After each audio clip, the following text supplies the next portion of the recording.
إن الحمد لله نحمده ونستعينه ونستغفره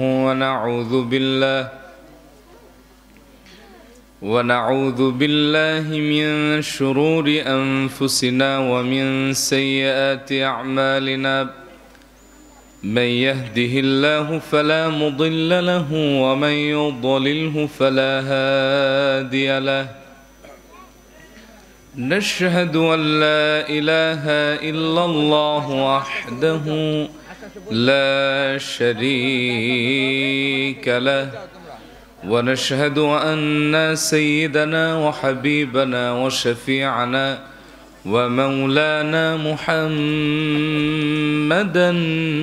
عبده ورسوله صلى الله عليه وسلم الذي أرسله بالحق بشيرا ونذيرا وداعيا إلى الله بإذنه وسراجا منيرا أما بعد সকলে জবান ছেড়ে পুরো সূচিত কণ্ঠে ঈমান দীপ্ত আওয়াজে আমার সঙ্গে পড়ুন أعوذ بالله من الشيطان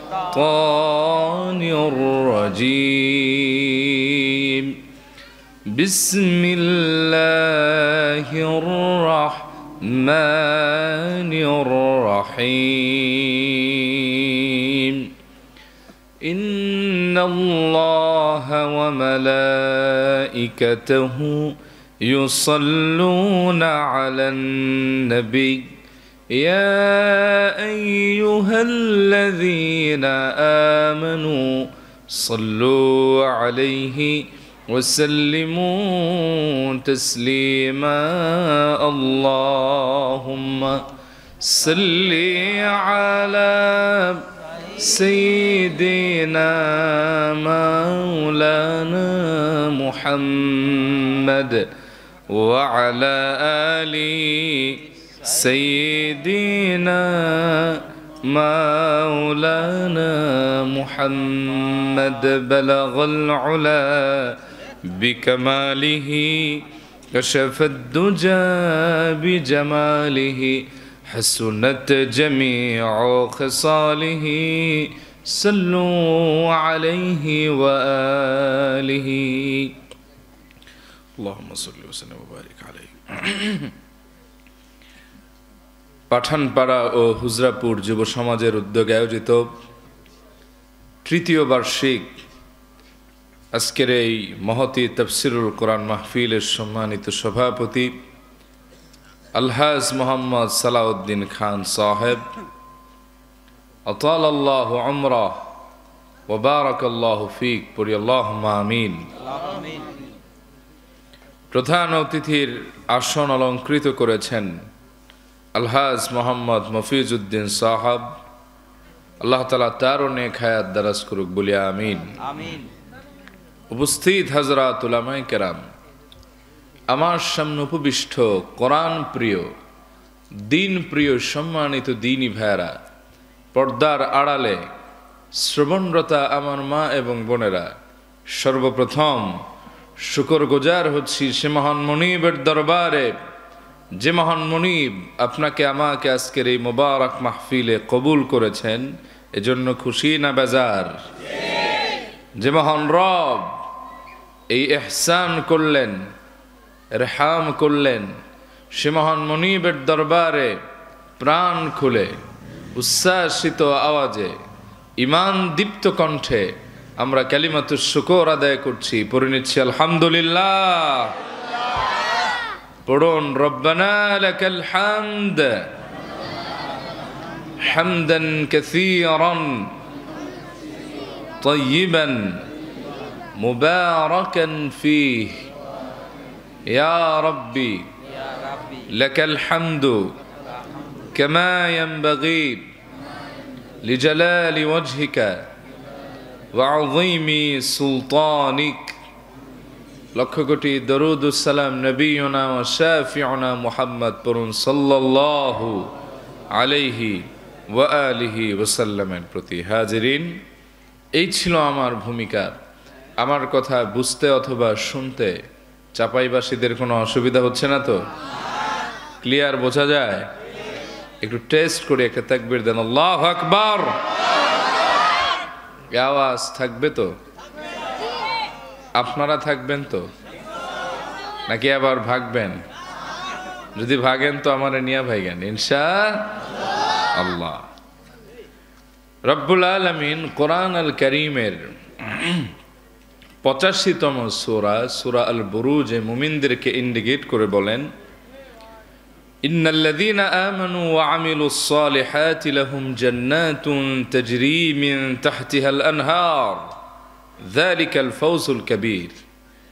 যারা ঈমান এনেছে সাথে সাথে নেক আমল করেছে তাদের জন্য এমন এক জান্নাতে আমি আল্লাহ তাআলা আপ্যায়নের ব্যবস্থা রেখেছি যার তলদেশে নহর প্রবাহিত।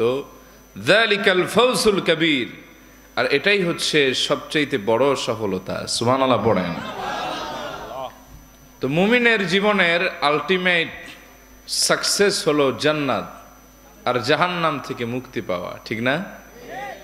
সবাই আমরা জাহান্নাম থেকে মুক্তি চাই, জান্নাতও পেতে চাই। কে কে চান? সবাই চান? আচ্ছা, তো আজকে আমি একটি আলোচ্য বিষয় এই আয়াতের উপরে আমি আপনাদের জন্য নির্ধারণ করেছি, যে 5টি আমলে বা যে 5টি কাজে জাহান্নাম থেকে মুক্তি পেয়ে জান্নাত লাভ করা যায় ইনশাআল্লাহ। এই 5টি বিষয় আমরা শুনে বাড়িতে যাব। রাজি আছেন? ধৈর্য হারা হবেন না তো? আবার থাকবেন? আর একটা তাকবীর দেন, আল্লাহু আকবার। আপনি যদি সাকসেস হতে চান, দুনিয়ায় সফল আর আখিরাতে চিরসুখী জান্নাত চান, আপনার 1 নম্বর যে কাজ করতে হবে, কল্যাণ কিংবা অকল্যাণে, দুঃখ কিংবা সুখে, ভালো কিংবা মন্দে, জোয়ার কিংবা ভাটায়, সচ্ছল কিংবা অভাবে, সব সময় আল্লাহর কাছে ধর্ণা ধরতে হবে, আল্লাহর কাছে চাইতে হবে, প্রাণ খুলে মনের কথা সব আল্লাহরে বলতে হবে, আল্লাহর সাথে বন্ধুত্ব করতে হবে। তাহলে আপনারা সফল বানায় দিবেন কে? কেউ যেটা দেয় না সেটা দেয় কে? কেউ যেটা শোনে না শোনে কে? কেউ যেটা দেখে না দেখে কে? মুমিনের সবচেয়ে বড় আপন কে? এজন্য চাইবেন কার কাছে? প্রতিনিয়ত আপনি আমি নামাজে এই কথা বারবার বলি, ইয়াকা না'বুদু ওয়া ইয়াকা নাস্তাঈন। ও আল্লাহ, আমরা আপনার ইবাদত করি, লা না'বুদু ইল্লা ইয়াকা, আপনি ছাড়া আর কারো ইবাদত করি না, ওয়া ইয়াকা নাস্তাঈন, এবং আপনার কাছেই সাহায্য চাই। পৃথিবীর মানুষ কিছুই দিতে পারে না, কারণ পৃথিবীর মানুষ একজনের ক্ষমতায় চলে, তিনি কে? আল্লাহ বললেন, ইয়া আইয়ুহান নাসু আনতুমুল ফুকারাউ ইলাল্লাহ ওয়াল্লাহু হুয়াল গানিয়ুল হামিদ।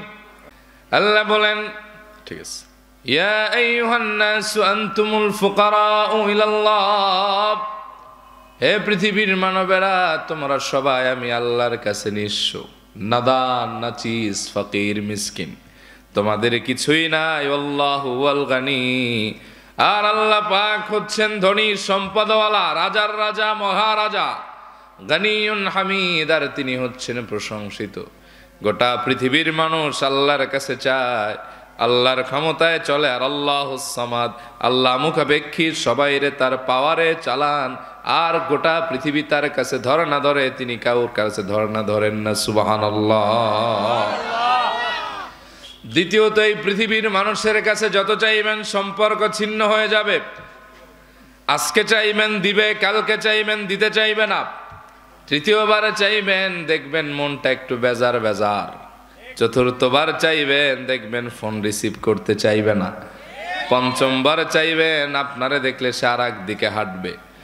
পৃথিবীর মানুষের কাছে চাইলে সম্পর্ক ছিন্ন হয়ে যায়, মানুষ রাগান্বিত হয়ে যায়, কিন্তু আপনার আমার রব আল্লাহ হচ্ছেন সে আল্লাহ, মাল্লাম ইয়াসআলিল্লাহ ইয়াগদাব আলাই, যে আল্লাহর কাছে চায় না আল্লাহ তার উপর রাগান্বিত হয়ে যায়, আর যে আল্লাহর কাছে চায় তার সাথে আল্লাহর সাথে ঘনিষ্ঠ সম্পর্ক হয়ে যায়। এই পৃথিবীর মানুষ আপনার সাহায্য করতেও পারে, নাও পারে, কিন্তু আপনার ডিমান্ড ফুলফিল করার পরিপূর্ণ ক্ষমতা মানুষের নাই। এই পৃথিবীতে আপনি এমন এক টাইমে বিপদে পড়ছেন, যে টাইমে আপনার নেটওয়ার্ক নাই, যেই টাইমে ধরেন রাতের বেলা ডাকাতি ধরছেন, টাকা আছে, পয়সা আছে, কিন্তু আপনাকে প্রোটেকশন দেওয়ার কেউ নাই।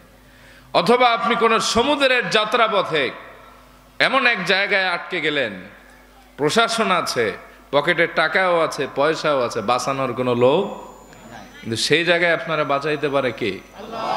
জোরে বলেন।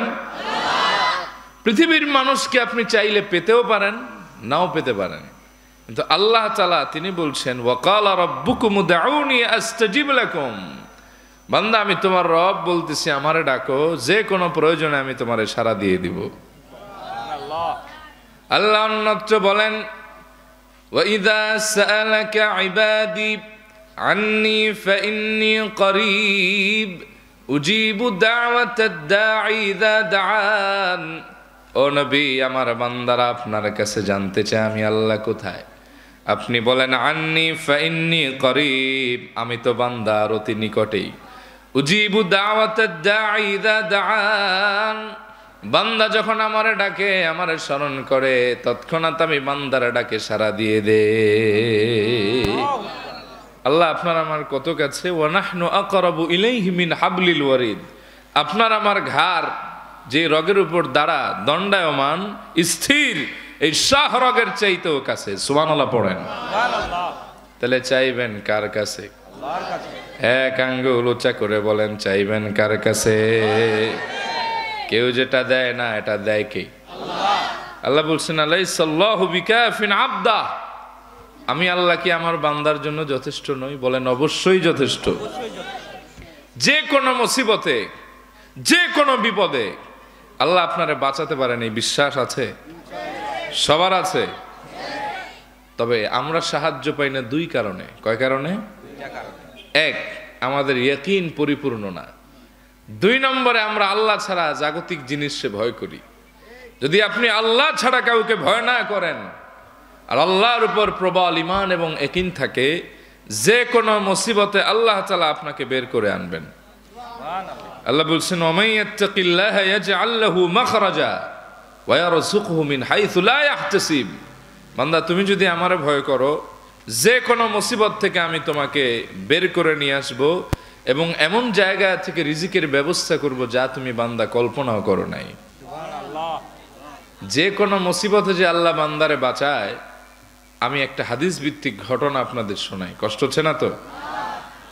আল্লাহর হাবিবের প্রিয় সাহাবী, জলিলুল কদর সাহাবী, যার নাম যায়েদ ইবনু হারেসা রাদিয়াল্লাহু আনহু ওয়া আরদা, তিনি আল্লাহর হাবিবের শুধু সাহাবী ছিলেন না, ছিলেন পালক পুত্রও বটে।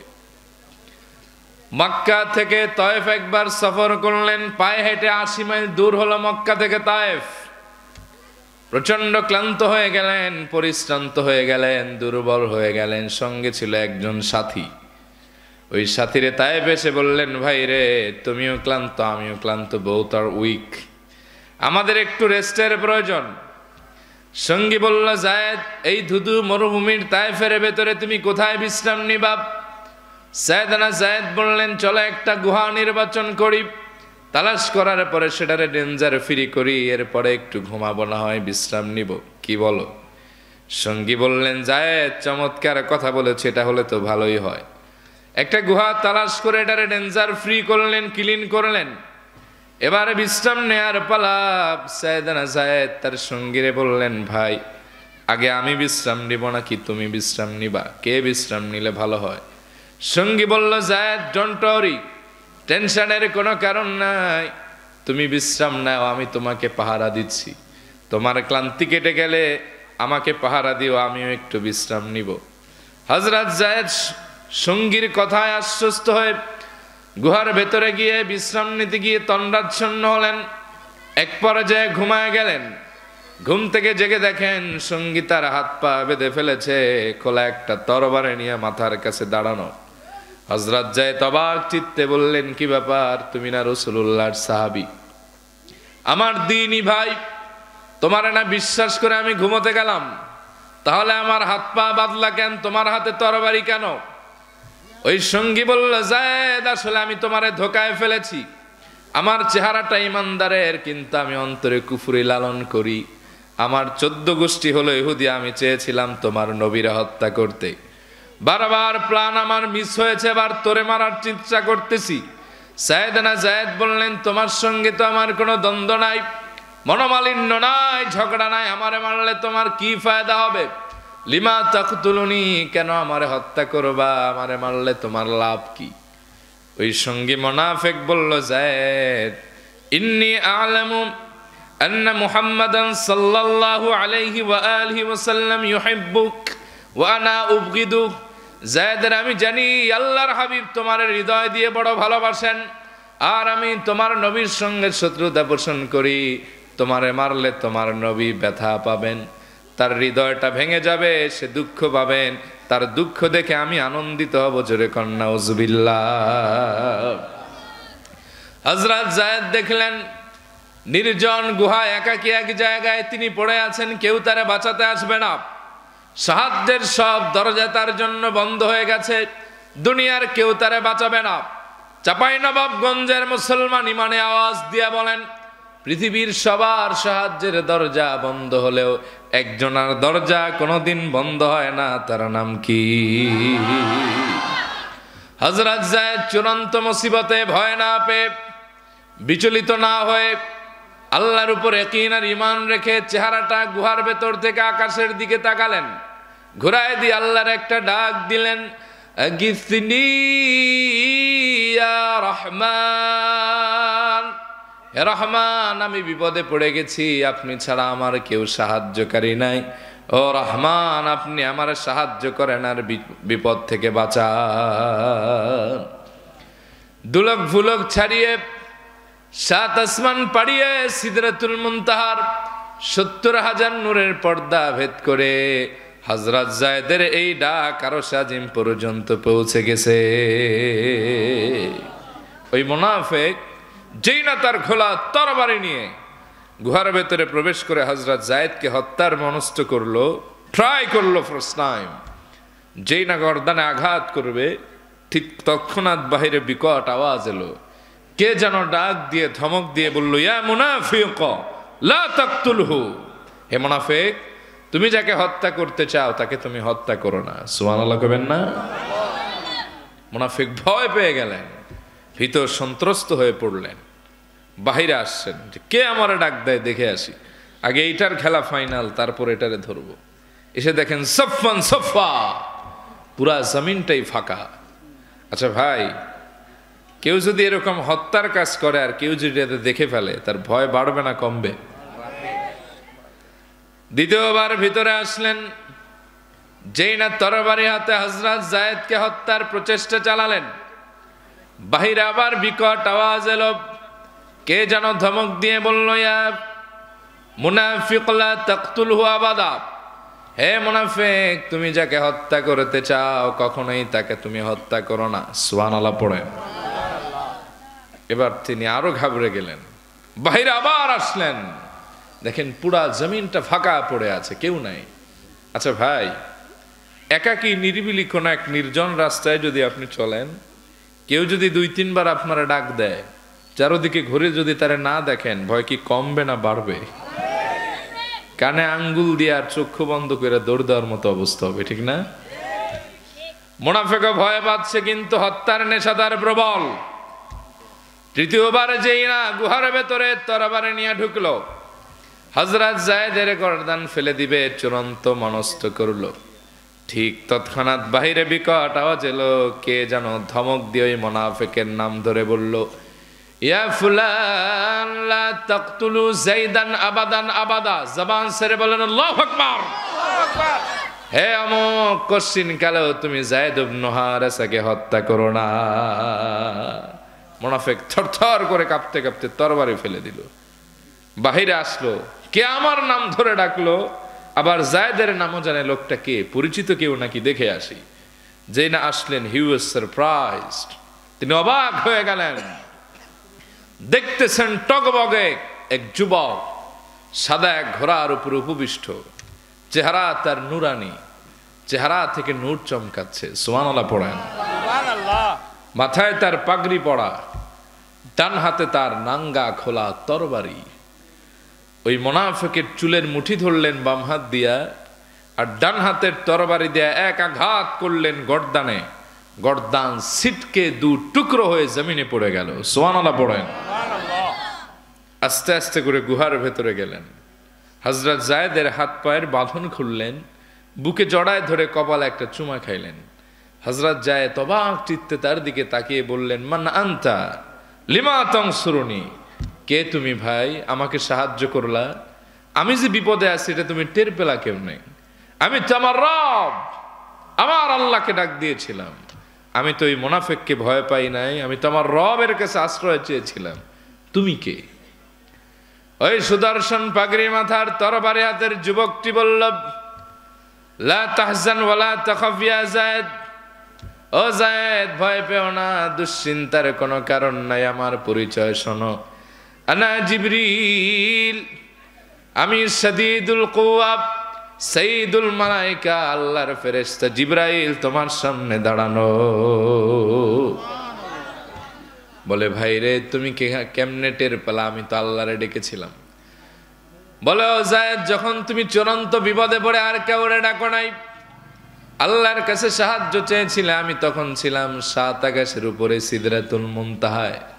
রহমান বলে যখন ডাক দিয়ে সাহায্য চাইলা, আল্লাহ আমারে বললেন, জিবরিল এই মুহূর্তে তায়েফের ময়দানে যাও, আমার যায়েদ বিপদে পড়ে আমার কাছে সাহায্য চেয়েছে, রহমান বলে ডাক দিয়েছে, আমি আল্লাহর জন্য আবশ্যক হয়ে গেছে তাকে সাহায্য করা। ও ভাই যায়েদ, আমি দেখলাম 7 আসমানের উপর থেকে যদি তোমারে এসে বাঁচাই, মুনাফিক হত্যা করে ফেলবে। এজন্য প্রথম ধমক দিলাম 7 আকাশের উপরে সিদরাতুল মুনতাহায় বসে।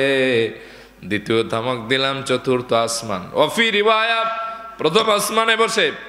আর তৃতীয় ধমক দিয়ে মুনাফিকের গর্দান উড়াই দিলাম তোমার সামনে তায়েফের ময়দানে বসে। চিল্লা এখন সুবহানাল্লাহ।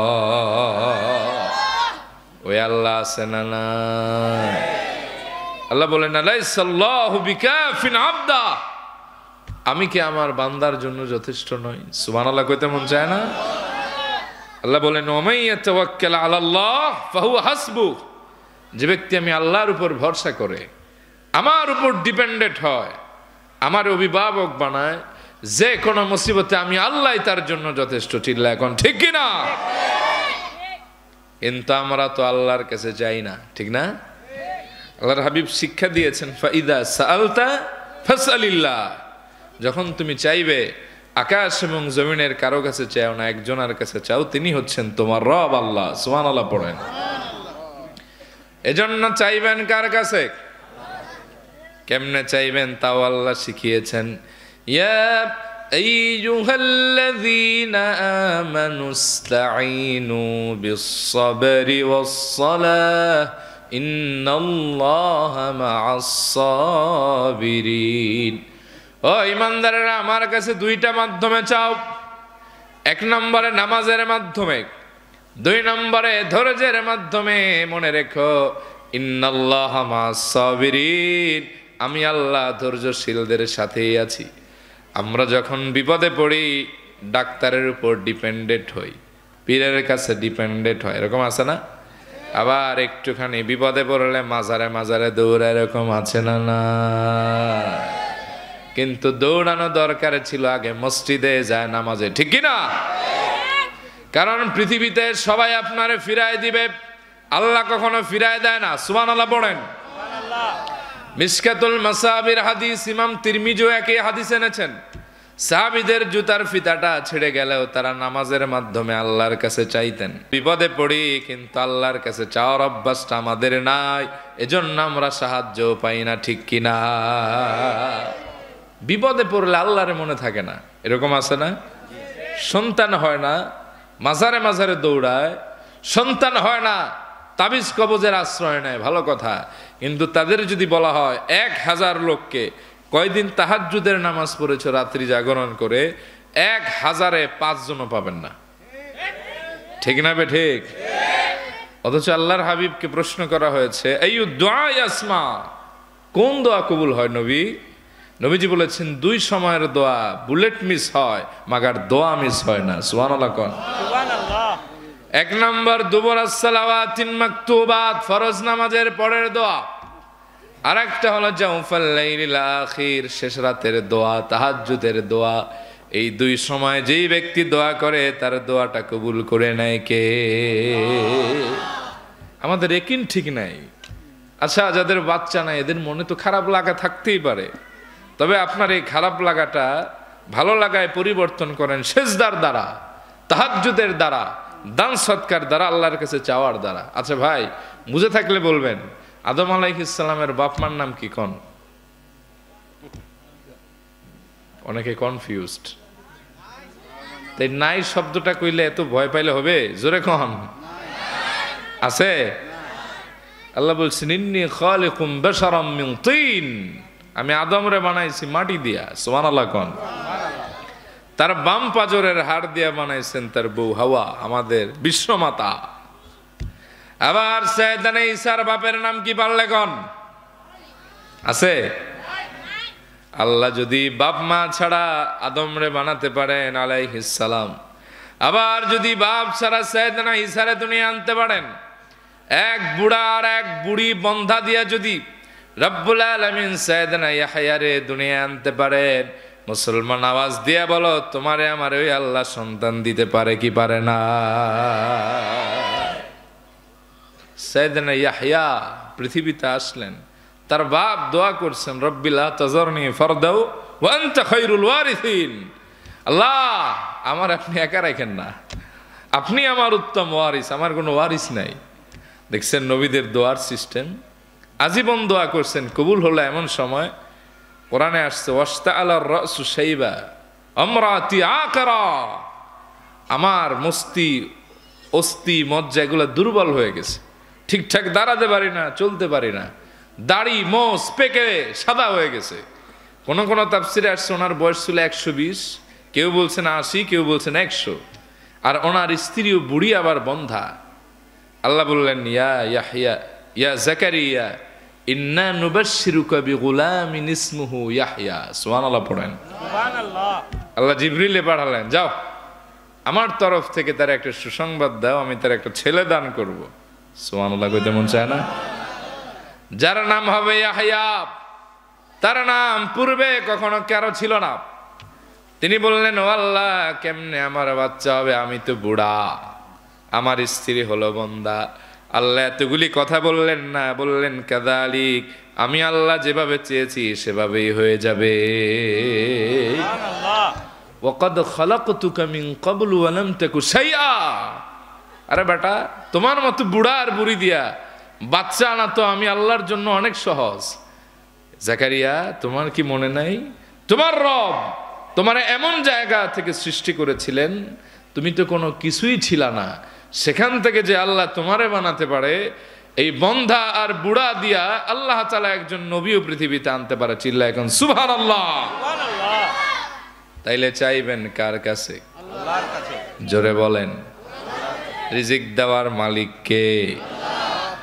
আল্লাযী হুয়া ইউতঈমুনি ওয়া ইয়াসকিন, আমার যখন ক্ষুধা লাগে আল্লাহই খাওয়ায়, আমার যখন তৃষ্ণায় ছাতি ফেটে যাওয়ার উপক্রম হয় আল্লাহই পান করে আমার হৃদয়টাকে পরিতৃপ্ত করে দেন। সুবহানাল্লাহ কইবেন না? সুবহানাল্লাহ। আল্লাযী হুয়া ইউতঈমুনি ওয়া ইয়াসকিন ওয়া ইযা মারিদতু ফাহুয়া ইয়াশফিন, আমি যখন অসুস্থ হয়ে যাই আমার আল্লাহ আমারে সুস্থ করে। সুবহানাল্লাহ পড়েন। ওই আল্লাহর মন থেকে একটা ডাক দেন আল্লাহ, দিলের আওয়াজ দিয়া যুবক ভাইয়ের আর একটা ডাক দাও আল্লাহ, আর একটা ডাক দেন আল্লাহ। তাহলে চাইবেন কার কাছে? আল্লাহর কাছে। এক আঙ্গুল আকাশের দিকে উত্তোলন করে বলেন চাইবেন কার কাছে? যে আল্লাহর কাছে চাইতে জানে ওই ব্যক্তির জীবনে কোনো কিছুর অপূর্ণতা থাকবে না। সুবহানাল্লাহ কইতে মন চায় না? এজন্য চাইবেন, নামাজের ভেতরে চাইবেন, বাহিরেও চাইবেন, চাইলেই বরকত দিবে কে? আল্লাহ। এজন্য নবীজি সব জায়গায় দোয়া শিক্ষা দিয়েছেন। সানার ভেতরে দোয়া আছে, সূরা ফাতিহার ভেতরে দোয়া আছে, আবার আমরা যখন সামি আল্লাহু লিমান হামিদা বলি সেখানেও দোয়া আছে। রব্বানা লাকাল হামদ হামদান কাসীরান তাইয়িবান মুবারাকান। আবার দুই সেজদার মাঝখানে দোয়া আছে না নাই? আল্লাহর হাবিব বলেছেন তোমরা দুই সেজদার মাঝখানে আল্লাহর কাছে চাও, কারণ দুই সেজদার মাঝখানে যেটা চাওয়া হয় ওটা ডাইরেক্ট কবুল হয়ে যায়। নবীজি একটা দোয়া শিক্ষা দিয়েছেন, পড়েন আল্লাহুম্মা গফিরলি ওয়ারহামনি ওয়াহদিনি ওয়ারযুকনি ওয়াআফিনি। কি দোয়া দেখেন আল্লাহ সেট করে দিলেন তার হাবিবের দ্বারা। আল্লাহুম্মা গফিরলি, আল্লাহ আপনি আমারে মাফ করে দেন। ওয়ারহামনি, আমার উপর রহমত নাজিল করেন। ওয়াহদিনি, ও আল্লাহ আপনি আমারে হেদায়েত দেন। ওয়ারযুকনি, আমার রিজিকটা আপনি বাড়ায় দেন। সুবহানাল্লাহ পড়েন। ওয়াআফিনি, আমার নিরাপত্তা এবং সুস্থতা দান করে দেন। সফল হতে হলে কার কাছে চাইতে হবে জানো ভাই? আমি তো আপনাদের এই অঞ্চলে এদিকে প্রথম, আমার কথা কি বুঝতে অসুবিধা হচ্ছে আপনাদের? এই জন্য চাইবেন। চাইতে চাইতে মানুষ অলিউল্লাহ হয়, আর না চাইতে মানুষ গোমরা হয়ে যায়। কারণ আল্লাহর ভান্ডারে কোনো কিছুর কমতি। সাইয়েদনা আইয়ুব আলাইহিস সালাম 18 বছর অসুস্থ ছিলেন। ওয়া আইয়ুবা ইয নাদা রাব্বাহু আন্নী মাসসানি আদ-দুররু ওয়া আনতা আরহামুর রাহিমিন। আল্লাহর কাছে সাহায্য চাইছেন, দোয়া করেছেন, কবুল করেছেন কে? আল্লাহ। সাইয়েদনা ইউনূস আলাইহিস সালাম তিনি বলেছিলেন লা ইলাহা ইল্লা আনতা সুবহানাকা ইন্নী কুনতু মিনাজ জালিমিন। আল্লাহ বলছেন ফাস্তাজাবনা লাহ। ও 3টা অন্ধকারে ছিল, এক ওরে পড়ছে পানিতে, এরপরে খাইছে 1 মাস, আবার ওই মাসটা খাইছে আর 1 মাস, সালাসা জুলুমাত, 3টা অন্ধকার ছিল। সেখান থেকে যখন সে ডাক দিল, আল্লাহ তাআলা বলেন ফাস্তাজাবনা লাহ, আমি তার ডাকে সাড়া দিয়ে দিলাম। সুবহানাল্লাহ বলেন। যে আল্লাহ ইব্রাহিম আলাইহিস সালাম রে আগুনকে পানি বানায় দিয়া একেবারে ফুলের বাগানের ব্যবস্থা করতে পারে, সাইয়েদনা আইয়ুব আলাইহিস সালামকে রোগ থেকে বছরের পর বছর পরে মুক্তি দিতে পারে, ওই আল্লাহ আপনার আমার যে কোনো ডিমান্ড পূরণ করতে পারে কি পারে না? তাহলে 1 নম্বর কাজ হবে আল্লাহর কাছে চাইতে হবে, সব সময় চাইবেন, আল্লাহ তাআলার সাথে বন্ধুত্ব হবে ইনশাআল্লাহ। 2 নম্বরে আপনি যদি সফল হতে চান, আলটিমেট সাকসেস পেতে চান, তাহলে আপনি যখন সালাতে দাঁড়াবেন তাড়াহুড়া মুক্তভাবে বিনয়ের সাথে সালাত আদায় করতে হবে। সুবহানাল্লাহ পড়েন। সূরা মুমিনুনে আল্লাহ তাআলার সফলতার গল্প দিয়ে সূরাটা শুরু করেছেন। আল্লাহ বলেছেন কদ আফলাহাল মুমিনুন, সফল হয়ে গিয়েছে মুমিনরা। 1 নম্বর যারা সফল, আল্লাযীনা হুম ফি সালাতিহিম খাশিউন, যারা তাদের নামাজে ভয় নিয়া ভীত সন্ত্রস্ত হয়ে বিনয়ের সাথে তাড়াহুড়া মুক্ত আদায় করে, আল্লাহ তাআলা তাদেরকে সফলতার গ্যারান্টি দিয়েছেন। সুবহানাল্লাহ পড়েন। সুবহানাল্লাহ।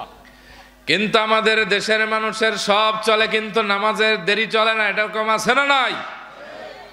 ঘন্টার পর ঘন্টা চায়ের দোকানে আড্ডা মারে, কোনো সমস্যা হয় না, কিন্তু মসজিদে এসে ইমাম সাহেবের কেরাত 2 মিনিট লম্বা হয়ে গেলে তার বিরক্তির ছাপ চেহারায় পাওয়া যায়, এরকম আছে না না? সব জায়গায় সবল, নামাজে আসলে দুর্বল, আছে না নাই? নিজে আর নিজের বউ মিলে এক গাছ কেটে ফেলাইছে, আমার দেখা, কোনো সমস্যা নাই, বাজার থেকে 40 কেজির বস্তা আনে মাথায় করে, মসজিদে ঢুকলেই চেয়ার নিয়ে বসে পড়ে, নামাজ পড়ে বাইরে তাকায়, সামনে তাকায়, ডানে তাকায়, বামে তাকায়, এরকম মুসল্লি আছে না নাই? ভালো করে খেয়াল করবেন, মুমিন কখনো সফল হয় না নামাজে বিনয় ছাড়া। কিয়ামতে আল্লাহ এটা বলবেন না গোলাম কত হাজার রাকাত নামাজ পড়ছে এটা গণনা করো, বলা হবে বান্দার আমল নামার ভেতরে নামাজ যা আছে ওজন দাও। তখন দেখা যাবে কারো 200 রাকাত নামাজের চাইতে কারো 20 রাকাত নামাজের পাল্লাটা ভারী হয়ে যাবে। হুজুরে আলোচনা করতেছিলেন ইন্নাস সালাতা তানহা আনিল ফাহশাই ওয়াল মুনকার, নিশ্চয় নামাজ নামাজীকে অশ্লীল খারাপ কাজ থেকে হেফাজত করে। তা আমরা তো দেখি 50 বছর নামাজ পড়ছে, কপালের ভেতরে কালো দাগ পড়ে গেছে, কিন্তু এখনো সুদের ব্যবসায় রমরমাতার, এরকম আছে না না? হজ করে উমরায় যায়, কিন্তু ঘুষ খায় পেটের সাইজ বানাইছে ভণ্ড পীরের মতো, আছে না নাই? কথা কন। আমার এক মুসল্লি সে আমার একদিন বলতেছে হুজুর দোয়া করেন, বড় ঝামেলায় আছি। কি ঝামেলা ভাই? বলে আমার বোনের জামাইয়ের নামে একটা বাড়ি দলিল করে দিছিলাম, এখন সে সেটারে বিক্রি করতে চায়। আমি কইলাম আপনি বোনের জামাইয়ের নামে দিলেন কেন? কয় আছে, ঝামেলা আছে। আর একজনের জিজ্ঞেস করলাম বাবা কি কয়? কারে জানেন না, এগুলো রেজিস্ট্রি অফিসে চাকরি করে, কেরানির পদে আছে। কয় ঘুষ খাইয়া টাকা যা কামাইছে থোয়ার জায়গা নাই, মানুষে সেটেলমেন্ট দিয়া কামাইছে, এখন রেট দেওয়ার ভয়ে বোন জামাইয়ের নামে বাড়ি দিছিল, সম্পর্ক খারাপ, এখন বাড়ি বেচতে চায়, তাই দোয়া চাইতেছে। এরকম লোক আমাদের সমাজে আছে না নাই? এত বছরে নামাজ পড়ে চরিত্র বদলায় না, এর কারণ নামাজ পড়ে ঠিক কিন্তু নামাজে বিনয় হয় না। আল্লাহর হাবিবের মসজিদে নববীতে এক লোক ঢুকলেন, নামাজ পড়তেছিলেন, আল্লাহর হাবিবের পরে ঢুকলেন।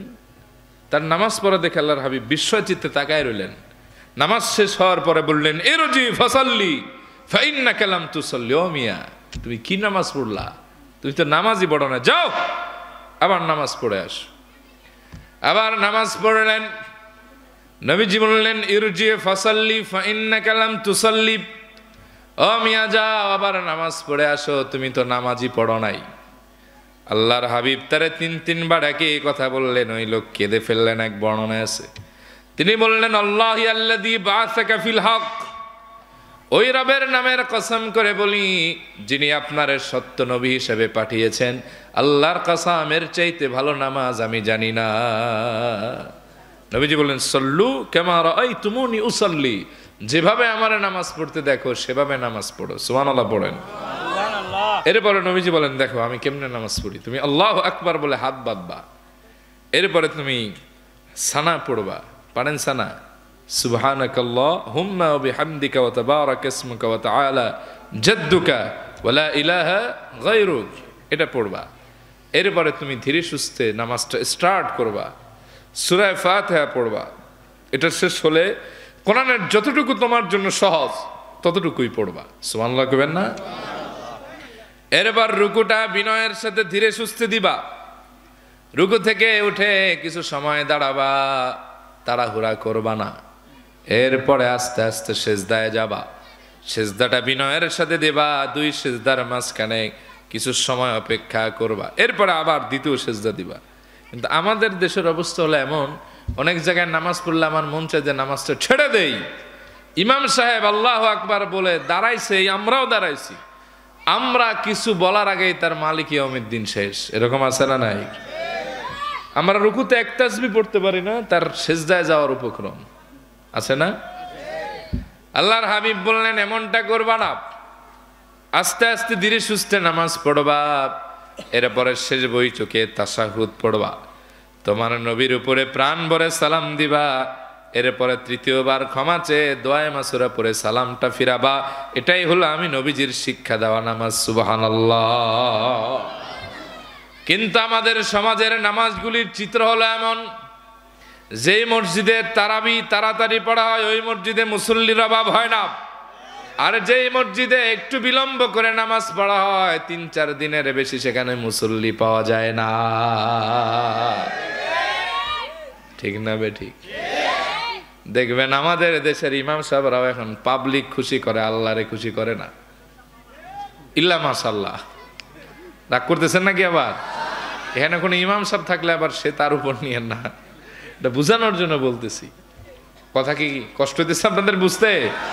কথা কি বাস্তব না বাস্তব? পুরান ঢাকার নাম শুনছেন? এরা তো হালা কইয়া কথা কয়, আবে হালা মিয়া হুঁজ।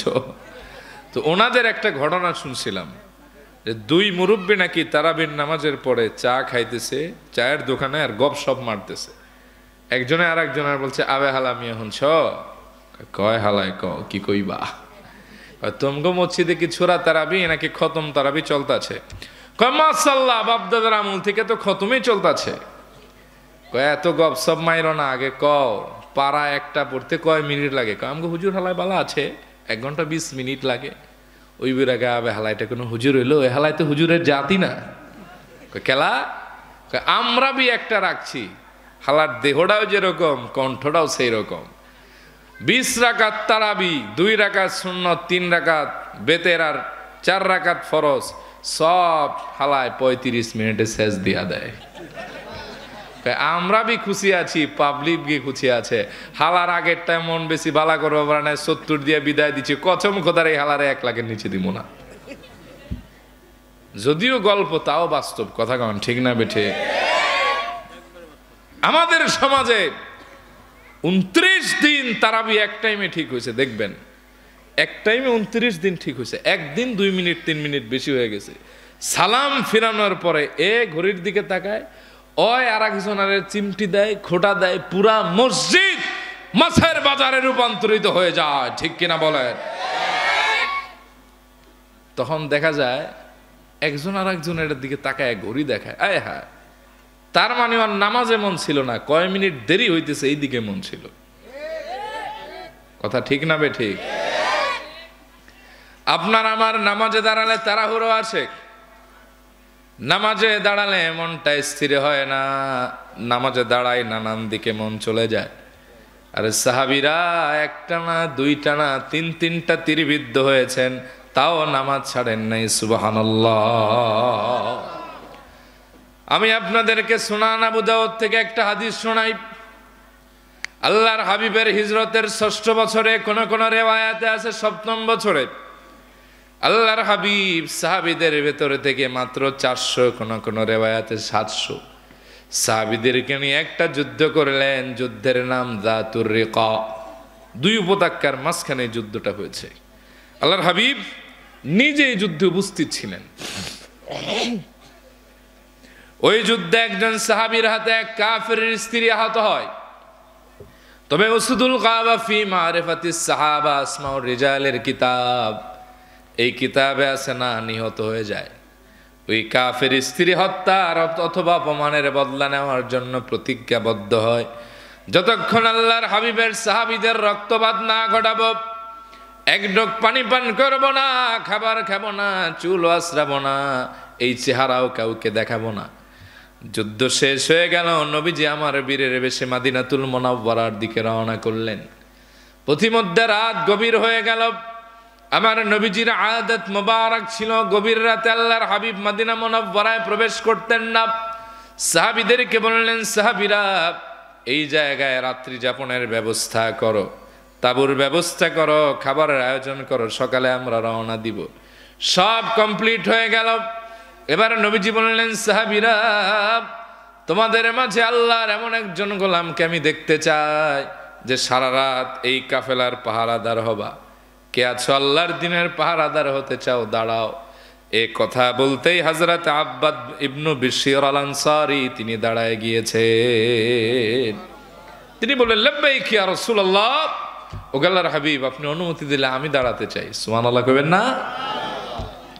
ওনারে দেখে আর একজন দাঁড়িয়েছে পেছন থেকে, তার নাম আম্মার বিন ইয়াসির, মুহাজির সাহাবী, ইসলামের প্রথম শহীদ, হযরত সুমাইয়ার সন্তান। নবীজিকে বললেন, ও নবী আমিও দাঁড়াতে চাই। নবীজি বললেন, ওকে তোমরা 2 জন পাহারা দাও, আমরা ঘুমোতে গেলাম। এবার 2 জন দাঁড়িয়ে দাঁড়িয়ে এক ভাই আর এক ভাইকে বলতে লাগলো, ভাইরে রাত অনেক লম্বা, একত্রে যদি পাহারা দেই, রাতের বেলায় পাহারা তো ঠিক দিব, কিন্তু সকালে মদিনায় যেতে কষ্ট হবে। তার সাথে একটা কাজ করি, রাতকে 2 ভাগ করি, 1 ভাগে তুমি পাহারা দাও, আমি ঘুমাই, আবার আমি যখন পাহারা দিব তুমি মন করে ঘুমায়ও।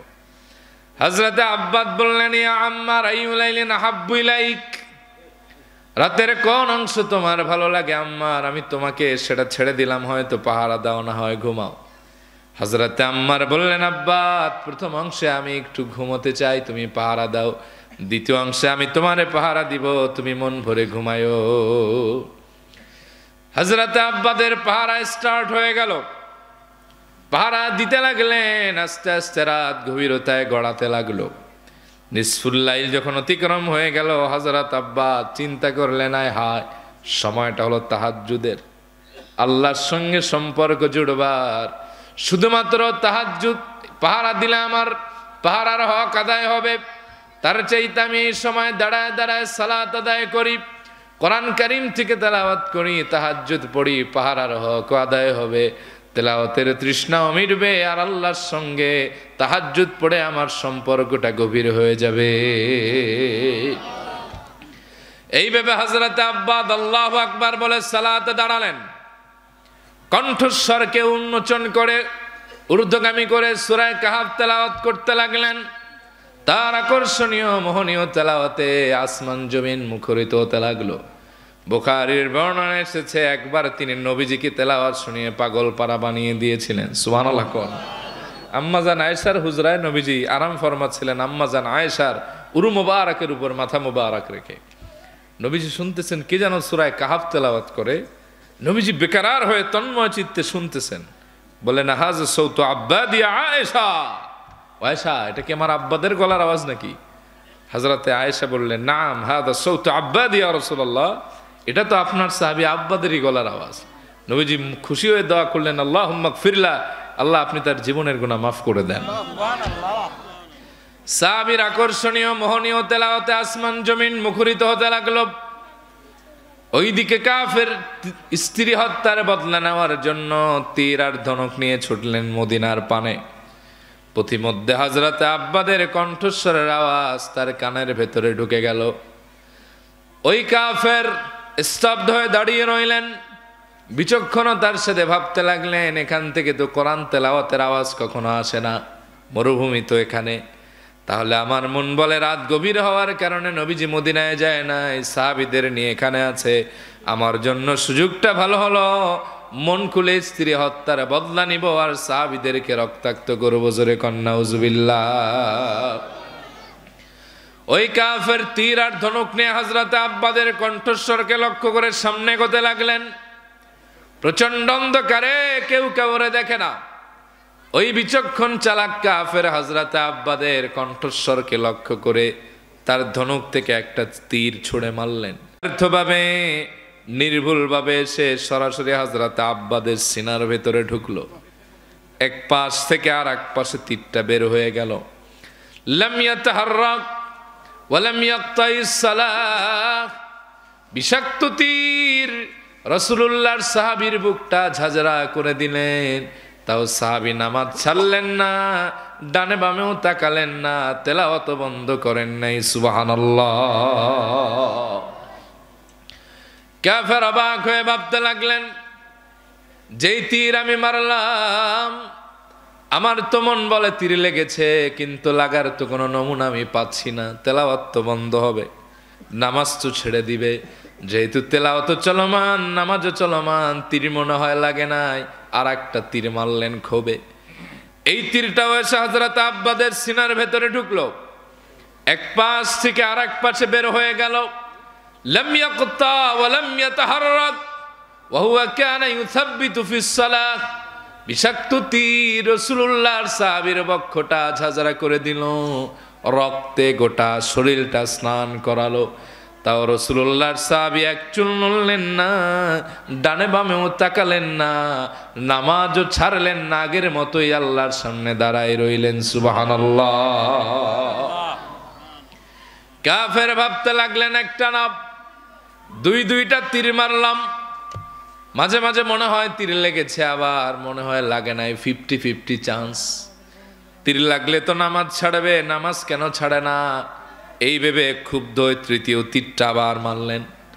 এই তীরটাও হযরতে আব্বাদের সিনার ভেতরে ঢুকলো, কলিজাটা ছিদ্র করে বের হয়ে গেল। আল্লাহু আকবার, আল্লাহু আকবার।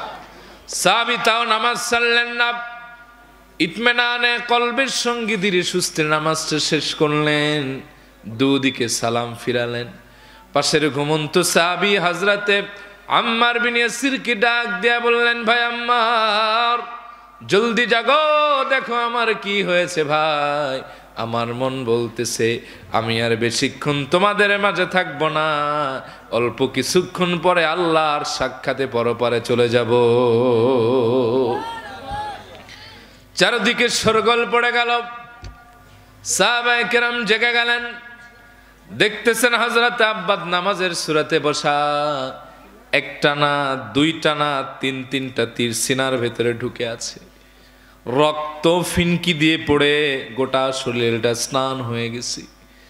সাহাবীরা বললেন, ভাই আব্বাদ, তোমাকে না দায়িত্ব দিয়েছিলাম পাহারার, তীর লাগলো কেমনে? আর 3টা তীর লাগলো কেন? হযরত আব্বাদ বললেন, সাহাবীরা গভীর রাতে চিন্তা করলাম পাহারা দিলে পাহারার হক আদায় হবে, তার চাইতে তাহাজ্জুদ পড়ি, আল্লাহর সাথে সম্পর্ক বাড়বে, কোরআন তেলাওয়াতের মজাও পেয়ে যাব, পাহারার হক আদায় হবে। সাহাবীরা বললেন, আরে আব্বা, প্রথম তীরটা যখন লাগলো নামাজ তো ছেড়ে দিতে পারতে, তাহলে তো আর বাকি দুইটা তীর লাগতো না, কেন নামাজ ছাড়লা না, এই পাগলামি করলা কেন? হযরত আব্বাস বললেন, সাহাবীরা, কাবার মালিক আল্লাহর নামের কসম করে বলি শোনো, খোলা আসমানের নিচে গভীর রাতে রাসূলুল্লাহর নূরময় কদম মোবারকের পাশে দাঁড়িয়ে সালাত আদায় করে এত মজা পাচ্ছিলাম, কোন ফাঁকে যে আমার বুকের ভেতরে 3টা তীর ঢুকলো, একটু ব্যথাও পাই নাই, বিন্দু মাত্র কোনো অনুভবের সৃষ্টি হয় না। সুবহানাল্লাহ। ও সাহাবীরা, শোনো শোনো, নামাজের ভেতরে যদি আমার এই খেয়াল না আসতো, রাসূলুল্লাহ আমাকে দায়িত্ব দিয়েছেন পাহারার, এই মুহূর্তে আমার শাহাদাত নসিব হলে রাসূলুল্লাহর আদেশের অমান্য হবে, সাহাবীদের জীবনটা ঝুঁকিপূর্ণ হবে। আল্লাহর কসম, এই জেহেনের ভেতরে যদি এই চিন্তা না ঢুকতো, জায়গায় শাহাদাত বরণ করলেও নামাজ ছাড়তাম না। সুবহানাল্লাহ। সাহাবী 3টা তীর খেলেন, নামাজ ছাড়লেন না। আর আমরা জুমার দিনের সপ্তাহে একদিন নামাজে আসি, আগের সুন্নত পড়ি না, পরের সুন্নত পড়ি না, বক্তব্য কিংবা কেরাত একটু লম্বা হলে ইমাম কেদানোর প্ল্যান করি, ঠিক কিনা? গোটা দুনিয়া আপনার ভালো লাগে, মসজিদ ভালো লাগে না, নামাজ ভালো লাগে না, বুঝতে হবে আপনার দিলে নেফাকির রোগ ঢুকছে, মুনাফিকের আলামত আছে, ঠিক কিনা বলেন? আল্লাহ বলেন, ওয়াইদা কামু ইলাস সালাতি কামু কুসালা ইউরাউনান নাস। মুনাফিকরা যখন নামাজে দাঁড়ায় হেয়ালিপনা নিয়ে দাঁড়ায়, নামাজের ভেতরে তাদের চিত্ত আকর্ষণ করে না। এই নামাজ হলো মুনাফিকের নামাজ, মানুষ দেখানো নামাজ। কথা কোন ঠিক কিনা? কথা কি বুঝতেছেন আপনারা? অসুবিধা হচ্ছে বাবা? আমাদের দেশের মানুষের নামাজের ভেতরে কোনো বিনয় নাই। কথা কোন ঠিক না ঠিক? হ্যাঁ, পাবলিকের কথা কি বলবো, ইমাম সাহেবের তো মাঝে মাঝে তাল ঠিক থাকে না। কথা কন, চাপায়ের মানুষ কথা বইলো, কথা ঠিক না বেঠিক? একবার আমি এক জায়গায় নামাজ পড়তে গেলাম, সালাতুল আসর, ফরজ কয় রাকাত, ইমাম সাহেব ভুলে 6 রাকাত পড়ে ফেলছে। তো 4 রাকাতের সময় যখন আবার দাঁড়াইতেছে, আমি এক কর্নার থেকে বললাম, আল্লাহু আকবার। কেউ দেখি আর তেমন কিছু কয় না, ভাবলাম খাইছে, তার মনে হয় আমারই ছিঁড়ছে, চাইপা যাই। দিলের ভিতরে একটা কেমন যেন আনচান করতেছিল, খটকা লাগতেছে। নামাজ শেষে ইমাম সাহেবরে গিয়ে বললাম, হুজুর বেয়াদবি নিয়ে না, নামাজ কয় রাকাত পড়ছি? 4 রাকাত না 6 রাকাত? এই মালের বাড়ি আবার বরিশাল। কয়, হ্যাঁ তো আমি বলতে পারবো না কয় রাকাত পড়ছি। কথা তো ঠিকই, কইতে পারলে তো আর পেছ লাগাইতো না। পুরা মসজিদে গ্যাঞ্জাম, এখন লোক দাঁড়াইছে কথা কওয়ার, এতক্ষণ আর দাঁড়ায় না। কেউ কয় মনে হয় হুজুর 6 রাকাতই পড়ছে, আর এক দলকে বেটা 4 রাকাতই পড়ছে। পুরা মসজিদে গরম অবস্থা। এক লোক দাঁড়ায় গেছেন, চিকন আলী টাইপের লোক, দাঁড়ায় কয়, হুজুর আমি কইতে পারি কয় মিনিট লাগছে আর কয় রাকাত পড়ছি। আমি বললাম কেমনি? কয় ঘড়ি দেখলাম আর টাইম মিলাইলাম, রেজাল্ট নিয়ে আসলাম। আমি বললাম কেমনে? আমাদের হুজুরের 4 রাকাত পড়তে জিন্দিগি তো দেখি নাই 6-7 মিনিটের বেশি লাগে। ঘড়ির দিকে তাকায় দেখছি 12 মিনিট শেষ হয়ে 13 মিনিটে যাচ্ছে। খোদার কসম 6 রাকাতই পড়ছি। ভাগ্য ভালো ঘড়ি ছিল। এই যদি হয় ইমামের নামাজ, তাই মুসল্লির নামাজ কি হবে? কথা কন ঠিক না বে ঠিক? আপনার আমার তাড়াহুড়া আসে। আর নবীজি সাল্লাল্লাহু আলাইহি সাল্লাম যার কোনো খাতা ছিল না, যিনি ছিলেন মাসুম, সেই নবীজি রাতের বেলায় সালাতে যখন দাঁড়াতেন, ইয়াতাফাত্তারু কদামা, নবীজির কদম মোবারক ফেটে যেত। সুবহানাল্লাহ কইবেন না? বুখারীর তালিকে এসেছে, সাহাবীরা রাতের বেলায় নামাজে দাঁড়ালে আকাশের উড়ন্ত পাখি ভর করত। সুবহানাল্লাহ বলেন। আপনি আমি নামাজে তাড়াহুড়া করি, কখনো সফল হওয়া যাবে না। নামাজে যত বিনয় হবেন, আপনার মর্যাদাটাও তত বাড়ায় দিবেন কে?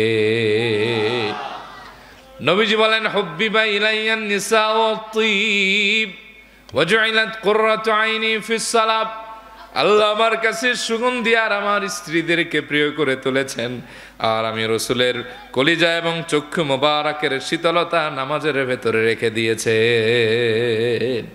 এবার প্রশ্ন হলো, আমরাও তো দাঁড়াতে চাই, আমরাও তো নামাজ ঠিকঠাক আদায় করতে চাই, কিন্তু মন এদিক সেদিক চলে যায়, এরকম হয় না?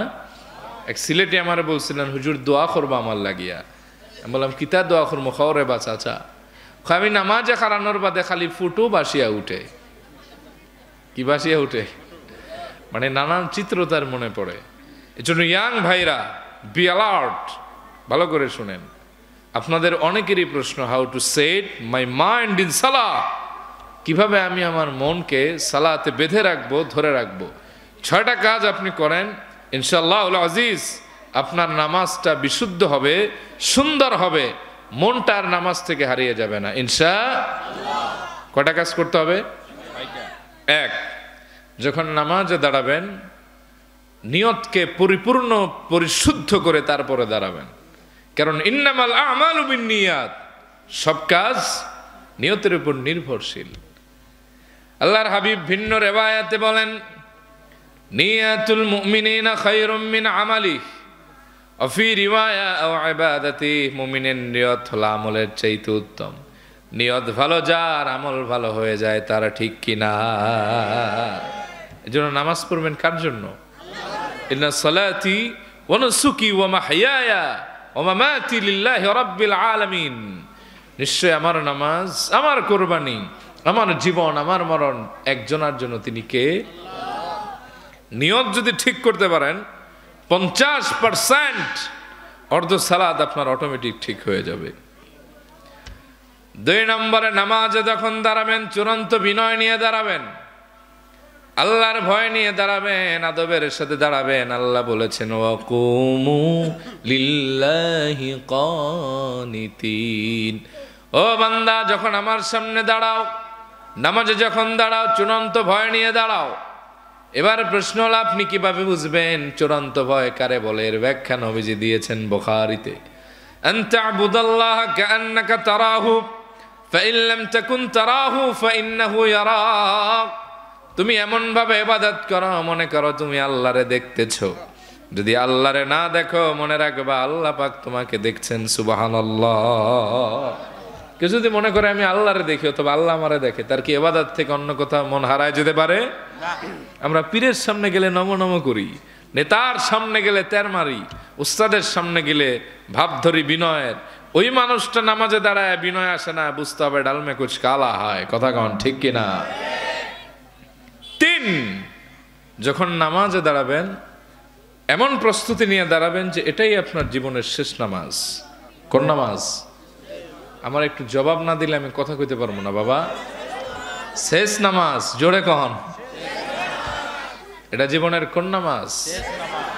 নবীজি বলেছেন, ইযা কুমতা ফি সালাতিক ফাসাল্লি সালাতা মুয়াদ্দিয়া, তুমি এমন ভাবে নামাজে দাঁড়াও মনে করবা এটাই তোমার জীবনের শেষ নামাজ। কোন নামাজ? সাইয়েদনা আলীকে নবীজি বললেন, ও আলী, ও প্রিয় আলী, মৃত্যুকে তুমি কত দূরে মনে করো?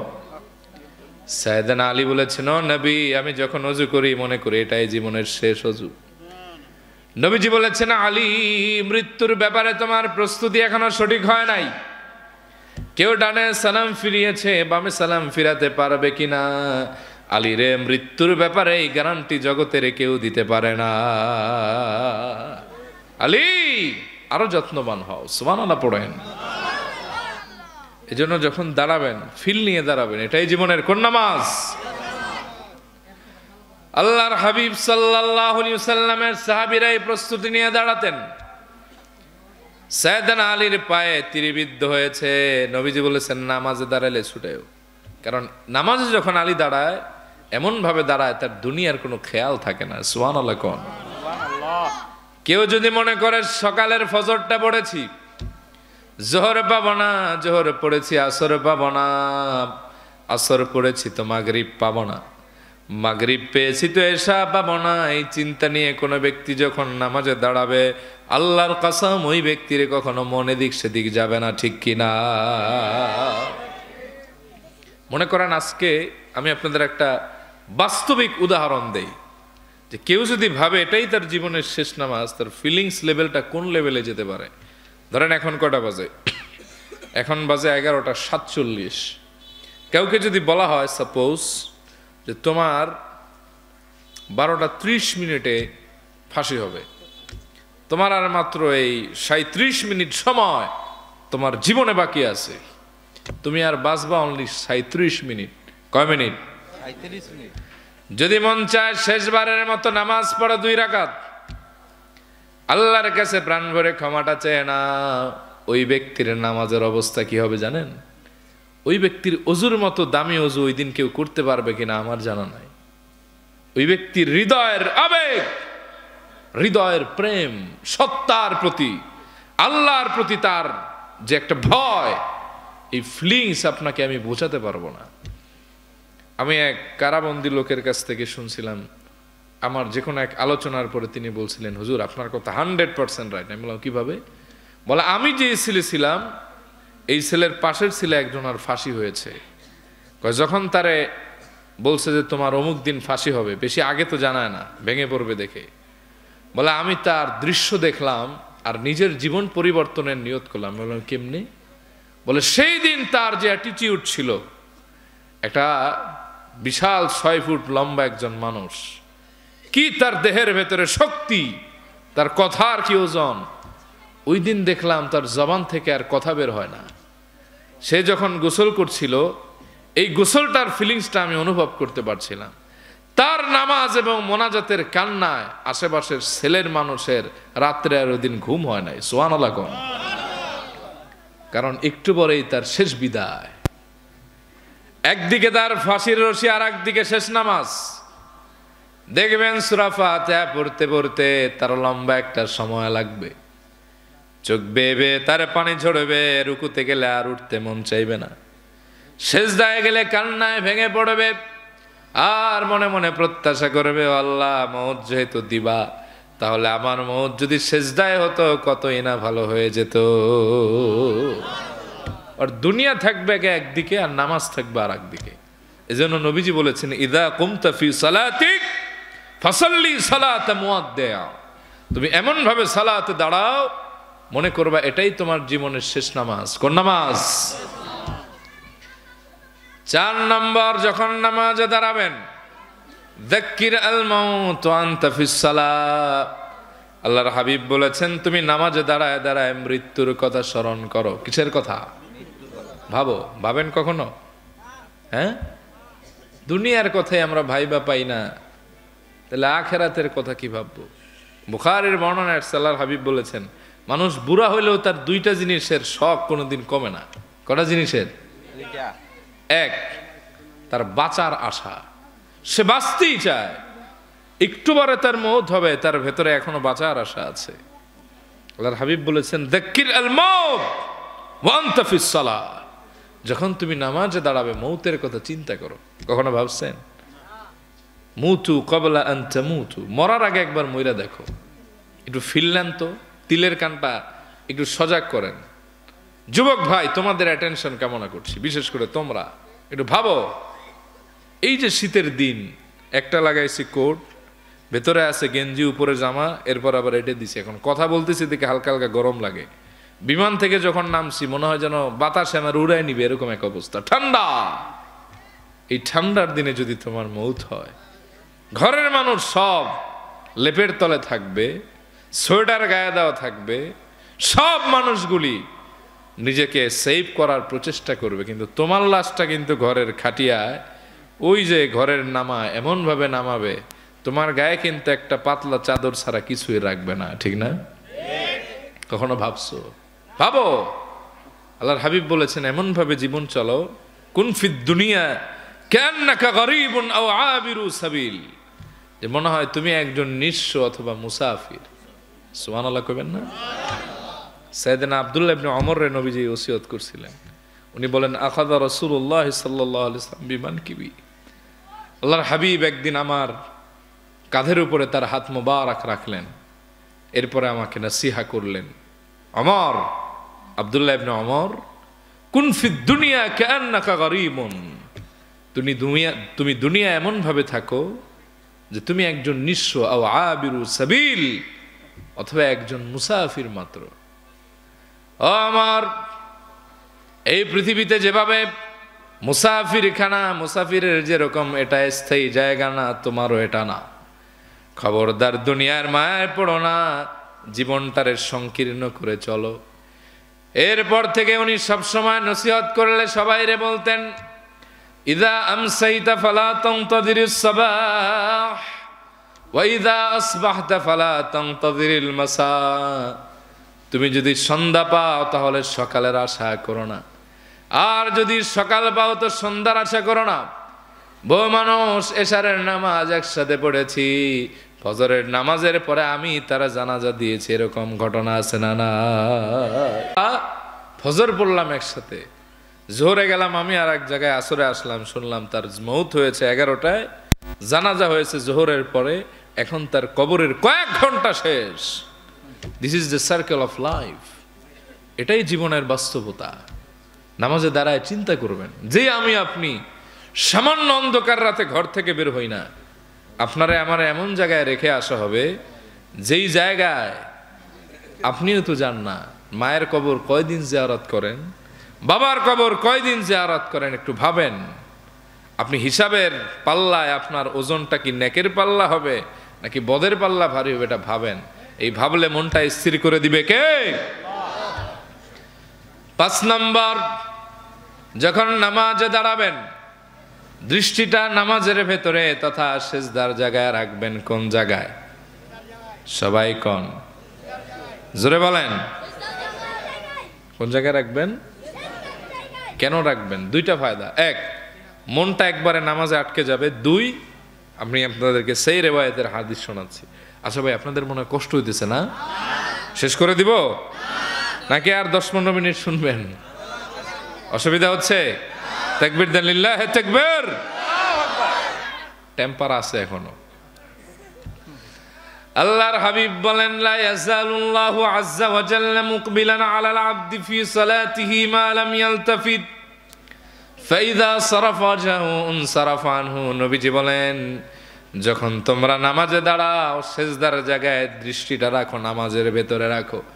কারণ বান্দা যখন সিজদার জায়গায় নামাজের ভেতরে তার দৃষ্টিটা রাখে, আল্লাহ রহমতের দৃষ্টি দিয়া বান্দারে আবদ্ধ করে রাখে। ফাইদা সারাফা ওয়াজহু, বান্দা যখন তার চেহারাটা সরায় নেয়, উনসারাফানহু, আল্লাহ তার দৃষ্টিটা উঠায় নেয়। এজন্য 5 নম্বর, যখন নামাজে দাঁড়াবেন সিজদার জায়গায় দৃষ্টি রাখবেন। মনে থাকবে? আর 6, you need to understand what you reading in your সালাহ। আপনি আপনার নামাজে কি পড়তেছেন এটা বুঝতে হবে। এটা বুঝি না দেখে আমাদের বিরক্তি আসে, ভালো লাগে না। এক মুসল্লি আমার কাছে, হুজুর সৌদি আরবে গেলে তো ভালোই লাগে, দেখি খালি সবাই কান দেয় আর আমার খালি আছে হাসি। ওই লোকে কইতেছে। আমি বললাম, তুমি তো মগা, আসবাই তো, কারণ তুমি বুঝো না, সে বুঝে। কথা কন ঠিক না বে ঠিক? বুঝো না, বোঝার চেষ্টাও করো না। আমার আগে যখন আমি 5 ওয়াক্ত ইমামতি করছি, বহু আগে, আমার এক মুয়াজ্জিন কয়, হুজুর আপনারা যে মাঝে মাঝে নামাজে কান দেন, এতে কি নামাজ হয়? চিন্তা করছেন? কয় নামাজে যে কানতেছেন এতে কি নামাজ হয়? তার মানে সেটার ফিলিংসও জানে না, এটার মাসলাও জানে, এটার প্রতি তার কোনো আগ্রহ নেই। কথা কোন ঠিক না বেঠি? আমরা কেন ফিল পাই না জানেন? আমরা বুঝি না। আমরা ডেল কার্নেগির রচনা পড়ি, আমরা শরৎচন্দ্র পড়ি, বঙ্কিমচন্দ্র পড়ি, রবি ঠাকুর, হুমায়ুন আহমদ, গাদায় গাদায় পড়ি, কিন্তু গোটা জিন্দিগিতে 40 পৃষ্ঠার 50 টাকার একটা নামাজ শিক্ষা বই পড়তে পারি না। কথা কন ঠিক কিনা? সহি সুন্নাহ পদ্ধতিতে নামাজ শিক্ষার বই পাওয়া যায়। কয়দিন আপনি এসে ইমাম সাহেবরে বলছেন, হুজুর আমার নামাজটা হয় কিনা দেখেন। এটা কর না, ইমাম সাহেবের ভুল হয় কিনা এটা ধরেন। এক লোক আমার মুসল্লিকা, হুজুর আপনার তো নামাজ হয় নাই। আমি, সর্বনাশ, এত বড় কথা আপনি দেখলেন কেমনে? আমি দেখছি আপনার বুড়া আঙ্গুল লইরা গেছে। তো চিন্তা করেন, নামাজে দাঁড়াইছি ইমামের ভুল ধরতে, কিন্তু তার যে সূরা ফাতিহা হয় না এটার কোনো খেয়াল নাই। দেখবেন নামাজ শিক্ষা বইতে অর্থ সহ দেওয়া আছে, কোনটার পরে কোন দোয়া পড়বেন, সূরা ফাতিহার অর্থ কি, ফালাকের অর্থ কি, নাসের অর্থ কি, আত্তাহিয়াতুর অর্থ কি, দুরূদ শরীফের অর্থ কি, এগুলি দেওয়া আছে। এই দোয়াগুলি বেশি বেশি পড়বেন আর এই অর্থগুলি বোঝার চেষ্টা করবেন। নামাজের ভেতরে মনোযোগ ঠিক করে দিবে কে? তাহলে কয়টা কাজ করবেন নামাজের মনোযোগ ঠিক রাখতে? এক নম্বরে কি ঠিক করবেন? জোরে কন ভাই। দুই নম্বরে আল্লাহর সামনে কিভাবে দাঁড়াবেন? বিনয় এবং ভয় নিয়ে। কারে আপনি দেখতেছেন? যদি তারা না দেখেন, কে আপনারা দেখতেছে? তিন নম্বরে এটাই জীবনের কোন নামাজ? চার নম্বরে মৌতের, ওই তো আমি তো কয়ে দিলাম। চার নম্বরে কিসের কথা স্মরণ করবেন? পাঁচ নম্বরে দৃষ্টি চক্ষু কোথায় রাখবেন? ছয় নম্বরে যা পড়েন তা মনে থাকবে। আর নামাজে যাতে তাড়াহুড়া না হয়, চারটা দোয়া শিখাই দিই, পারেন তারপরও। কটা দোয়া? এই চারটা দোয়া নামাজে ছাড়বেন না। বিশেষ করে নফল নামাজে পড়বেন বেশি বেশি, একাকী নামাজে পড়বেন, ইমাম সাহেবরা সুযোগ দিলে পড়বেন। রাজি আছেন? এই চারটা দোয়া আপনার নামাজের লেভেলটা অনেক হাই করে দিবে। সুবহানাল্লাহ কবেন না? এক, গায়রিল মাগদুবি আলাইহিম ওয়ালাদ-দাল্লিনের পরে আমিন পড়বেন। পড়েন তো একবার। কেন পড়বেন জানেন? বুখারীর বর্ণনা, আল্লাহর হাবিব বলেন, ইযা ক্বালা আহাদুকুম আমিন, যখন তোমাদের কেউ আমিন বলে, ফাকালাতিল মালাইকাতু ফিস সামাই আমিন, তখন আকাশের ফেরেশতারাও তোমাদের সঙ্গে সঙ্গে আমিন বলে। যার আমিন বলাটা আকাশের ফেরেশতার সাথে একবার মিলে যায়, গুফিরা লাহু মা তাকদ্দামা মিন যামবি, আল্লাহ পাক তার জীবনের সব গুনাহ মাফ করে দেন। দুই নম্বর দোয়া হলো সামি আল্লাহু লিমান হামিদার পরে পড়তে হয়। পড়েন রব্বানা লাকাল হামদ। পড়েন। অর্থ কি জানেন? সামি আল্লাহু লিমান হামিদ অর্থ, যেই ব্যক্তি আল্লাহর প্রশংসা করে, আল্লাহ সেই প্রশংসা শুনেন। রব্বানা লাকাল হামদ, হে আমাদের রব, প্রশংসা আপনার জন্য, আপনি প্রশংসিত। সুবহানাল্লাহ কোন। তবে হাদিসে তিনটা বর্ণনা পাওয়া যায়। কটা? এক, রব্বানা লাকাল হামদ অথবা রব্বানা ওয়ালাকাল হামদ। আরেকটা পাওয়া যায় আল্লাহুম্মা রব্বানা লাকাল হামদ। যেটা মন চায় এটাই পড়েন, কোনো সমস্যা। মুসলিমের বর্ণনা, সেই রিওয়ায়াতের হাদিস। আল্লাহর হাবিব বলেন, ইযা ক্বালাল ইমামু সামি আল্লাহু লিমান হামিদা, যখন ইমাম সাহেব সামি আল্লাহু লিমান হামিদা বলবে, কুলু রব্বানা লাকাল হামদ, তোমরাও তখন রব্বানা লাকাল হামদ বলো। তোমরা যখন রব্বানা লাকাল হামদ বলো, আমিনের মতো ফেরেশতারাও তখন রব্বানা লাকাল হামদ বলে। যা রব্বানা লাকাল হামদ বলাটা ফেরেশতার সাথে আবার মিলে যায়, আল্লাহ আবার তারে মাফ করে দেন। তিন নম্বর দোয়া এটার পরে, হামদান কাসীরান তাইয়িবান মুবারাকান ফি। বুখারীর বর্ণনায় আল্লাহর হাবিব এটা পড়ছেন, এই আল্লাহর হাবিবের পেছনে এক সাহাবী এটা পড়ছেন। তবে এটার হাদিসের ব্যাখ্যা আমি দেখেছি, নামাজটা ছিল মাগরিবের নামাজ। কোন ওয়াক্তের নামাজ? আল্লাহর হাবিব সাল্লাল্লাহু আলাইহি ওয়াসাল্লামের পেছনে সাহাবীটা পড়ার পরে নবীজি বললেন, কে পড়ছো? এক বর্ণনা আছে তিনবার কইছেন, বাড়ায় ডরে আর কয় না। তৃতীয়বার বলছেন আনা। আর এক বর্ণনা আছে সোজাই বলছেন যে আনা, আমি পড়ছি। আল্লাহর হাবিব বললেন, ইন্নী আরা মা লা তারানা, ও সাহাবী, আমি যা দেখি তুমি তা দেখো না। সাহাবী, যখন তুমি এই দোয়াটা পড়লা, আকাশের 30-এর অধিক ফেরেশতা তোমার আমল নামায় সওয়াব লেখার প্রতিযোগিতা শুরু করে দিয়েছে। আর 4 নম্বর দোয়া, 2 সেজদার মাঝখানে, যে একটু আগে বললাম, আল্লাহর হাবিব বলেছেন 2 সেজদার মাঝখানে দোয়া করলে কবুল হয়। তোমরা এই দোয়াটা পড়ো, আল্লাহুম্মা গফিরলি ওয়ারহামনি ওয়াহদিনি ওয়ারযুকনি ওয়াআফিনি। সুবহানাল্লাহ পড়েন। তাহলে কয়টা দোয়া পড়বেন? মনে থাকবে? তাহলে নামাজে বিনয় হওয়ার দরকার আছে না নাই?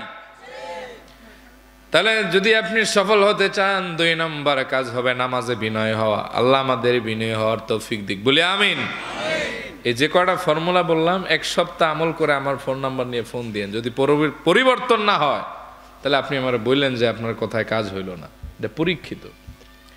আর একটা পয়েন্ট বাড়াই, অসুবিধা হবে? হ্যাঁ, 5টা তো বলছিলাম, কেবল তো 2টা, আর 3টা শেষ করবো কবে? ও মাওলা, হ্যাঁ শেষ করব? 5টা শেষ করব না ওয়াজ শেষ করব? কোনটা? কে কে শুনতে চান দেখি এখনো? ওরে বাবা,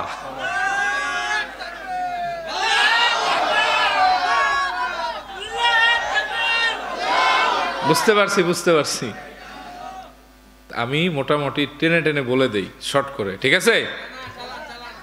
3 নম্বর, আপনি যদি সফল হতে চান, জান্নাতের ওয়ারিস হতে চান, আল্লাহর পক্ষ থেকে ক্ষমা পেতে চান, 3 নম্বরে আপনার যে কাজটা করতে হবে তা হলো মানুষকে ক্ষমা করে দিতে হবে। প্রতিশোধ নেওয়া যাবে না। আপনি যদি মানুষকে ক্ষমা করে দেন, আল্লাহ আপনারে ক্ষমা করে জান্নাতের ব্যবস্থা করে দিবে। কিন্তু আমরা তো মানুষকে ক্ষমা করতে চাই না। আপন ভাইয়ের সাথে দ্বন্দ্ব 5 বছর, কথা কয় না। প্রতিবেশীর সাথে দ্বন্দ্ব, কয়েক বছর সালাম দিলেও জবাব নেয় না, আছে না নাই? আবার দাওয়াত দিলে তার বাড়িতে যায় না, এরকম আছে না নাই? আবার বোন তার সম্পদটা চাইছে, ভাইজান আমার সম্পদটা বুঝায় দেন, বাপ মা মারা গেছে, বোন পিড়ায় আহত, এরপরে আর বোনের খবরে নেয় না। এমনকি জমি জমার দ্বন্দ্ব নিয়ে এমন অবস্থা হয়, একজন মারা গেছে আর একজন তার জানাজা যায় না, এরকম আছে না নাই? এজন্য এরা কখনো প্রিয় হয় না আল্লাহর, আর এদের জন্য জান্নাতের গ্যারান্টিও নাই। কিন্তু কোন ব্যক্তি যদি কাউকে ক্ষমা করে দেয়, তার জান্নাতের গ্যারান্টি আছে না নাই? রব্বুল আলামিন বলেন, ওয়াজাযাউ সাইয়্যাতিন সাইয়্যাতুম মিসলুহা ফামান আফা ওয়া আসলাহা ফাআজরুহু আলাল্লাহ। ও বান্দা, মন্দের প্রতিদান মন্দই পাবে, তবে ফামান আফা, যারা মানুষকে ক্ষমা করে দেয়, ওয়া আসলাহা, ঝগড়া মনোমালিন্য দূর করে দেয়, সম্পর্কটারে ঠিক করে, ফাআজরুহু আলাল্লাহ, আল্লাহর কাছে তার প্রতিদান আছে। তা হলো তুমি বান্দারে ক্ষমা করো, আল্লাহ তোমারে ক্ষমা করে জান্নাত দিয়ে দিবে। কিয়ামতের ময়দানে, মাহশারে, in the day of judgement, আল্লাহ তাআলা এক বান্দাকে পর্দার আড়ালে ডাকবেন, ডেকে বলবেন, নিরিবিলি ও গোলাম, জান্নাতে যেতে চাও কিনা? গোলাম বলবে, ইয়া রব ইন্নী আরজু রাহমাতাক, ও আল্লাহ আমি আপনার দয়া চাই, আপনার মায়া চাই, আপনি দয়া করলেই তো আমি জাহান্নাম থেকে বেঁচে জান্নাতে যেতে পারি। নবীজি বলেছেন, লা ইয়াদখুলুল জান্নাতা আহাদুম মিনকুম আমালুহুল জান্নাহ ওয়া লা ইয়াজিরু ইল্লান নার। তোমাদের কেউ যেন এটা মনে না করে বসে থাকে যে নেকামল করেই জান্নাতে যাবে আর জাহান্নাম থেকে বাঁচবে না। আল্লাহ যারা দয়া করবে, তার আমল কম হলেও সে জান্নাতে চলে যেতে পারবে। আল্লাহ আবার বলবেন, গোলাম জান্নাতে যেতে চাও নাকি? গোলাম বলবে, ইয়া রব ইন্নী আরজু রাহমাতাক, ও আল্লাহ আমি আপনার দয়া চাই, আপনার মায়া চাই, আপনি দয়া করলেই তো আমি জান্নাতে যেতে পারি। আল্লাহ বলবেন, গোলাম রে ভয় পেও না, ইকরা কিতাবাকা ইয়া আবদি, পড়ো তোমার আমলনামাটা, পড়ো কি আছে দেখো তো।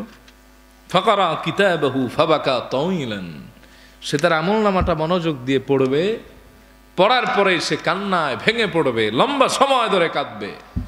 এই কান্নার কারণ হলো সে দেখবে সে জাহান্নামী হয়ে গেছে, সে আর জান্নাতীদের তালিকায় নাই।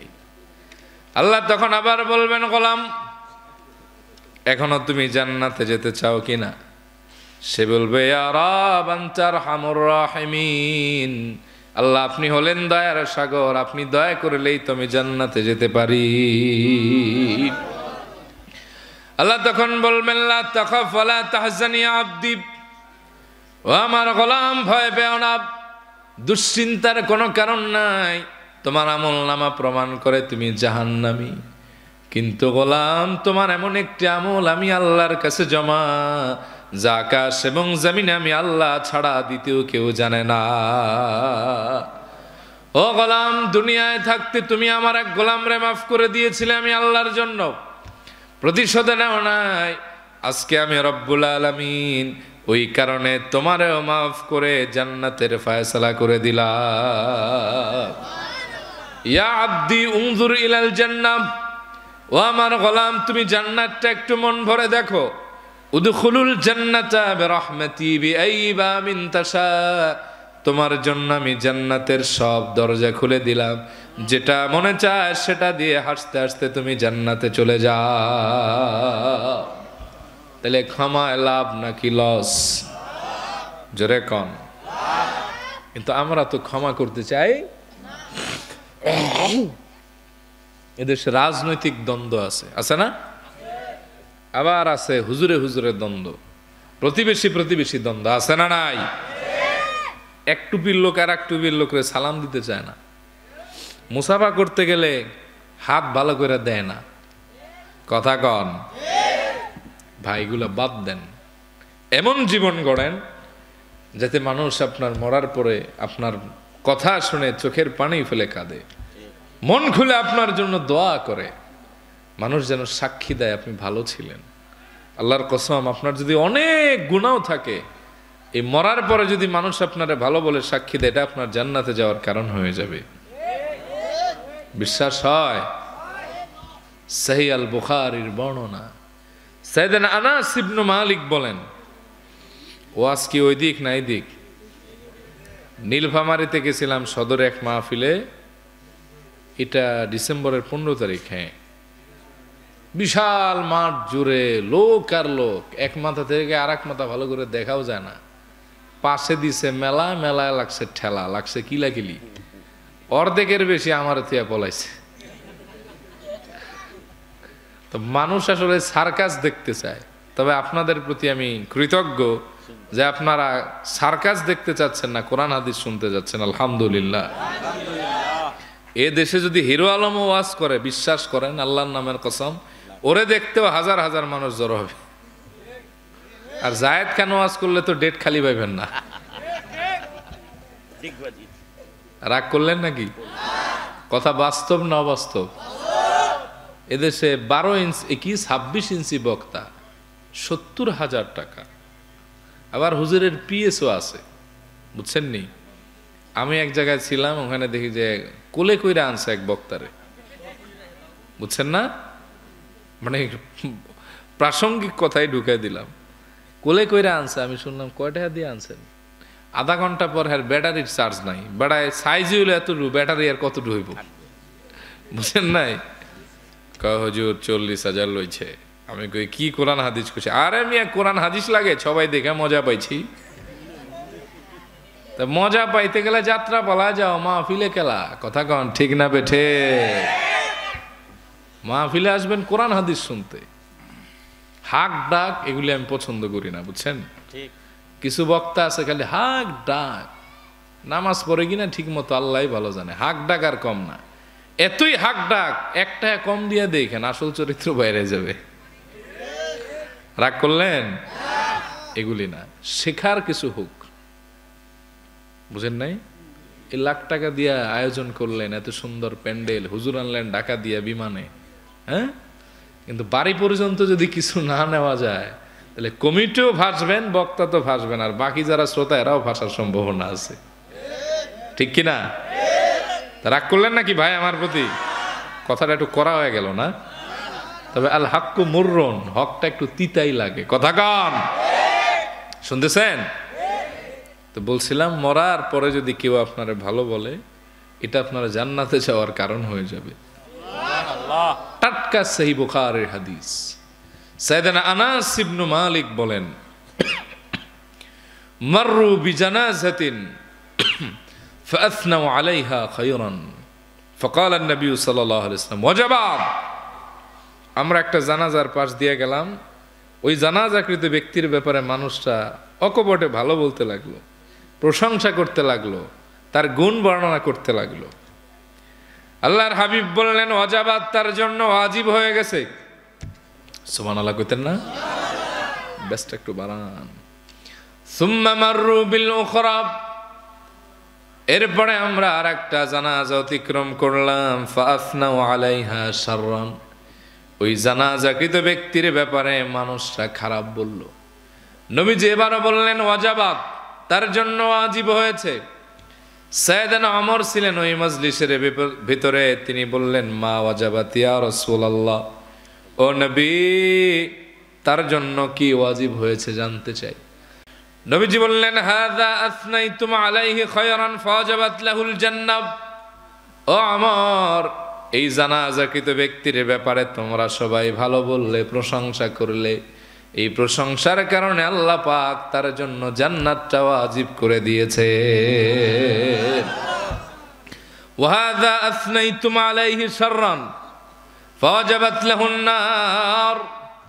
ওয়া নাস, এই মৃত ব্যক্তির ব্যাপারে তোমরা খারাপ বললে, ভালো বললে না, তোমরা তার নিন্দা করলে, তার দোষের কথা বললে, তারে কেউ হৃদয় থেকে সমর্থন করলে না। ওয়াজাবাত লাহুন নার, এ কারণে তার জন্য জাহান্নাম ওয়াজিব হয়ে গেছে। আনতুম শুহাদাউল্লাহি ফিল আরদ, তোমরা এই জমিনে হচ্ছে আল্লাহ পাকের সাক্ষীদাতা। আমার মুমিনরা যারে ভালো বলে আল্লাহও তারে ভালো বলে, মুমিনরা যারে খারাপ বলে আল্লাহর দৃষ্টিতে সেও খারাপ। এজন্য বেছে নেন, আপনি কি মানুষের প্রশংসা কুড়াবেন নাকি জিল্লতির জিন্দেগি বেছে নেবেন, সেটা আপনার সিদ্ধান্ত। ঠিক কিনা বলেন? কেন ঝামেলা করবেন ভাই? আসছেন একা, যাবেন একা। আসছেন তো একলা, যাবেন কি দুইজন নিয়ে? কথা কন। এমন জীবন গড়েন যাতে আপনার জানাজায় নেককার মানুষের ঢল নামে।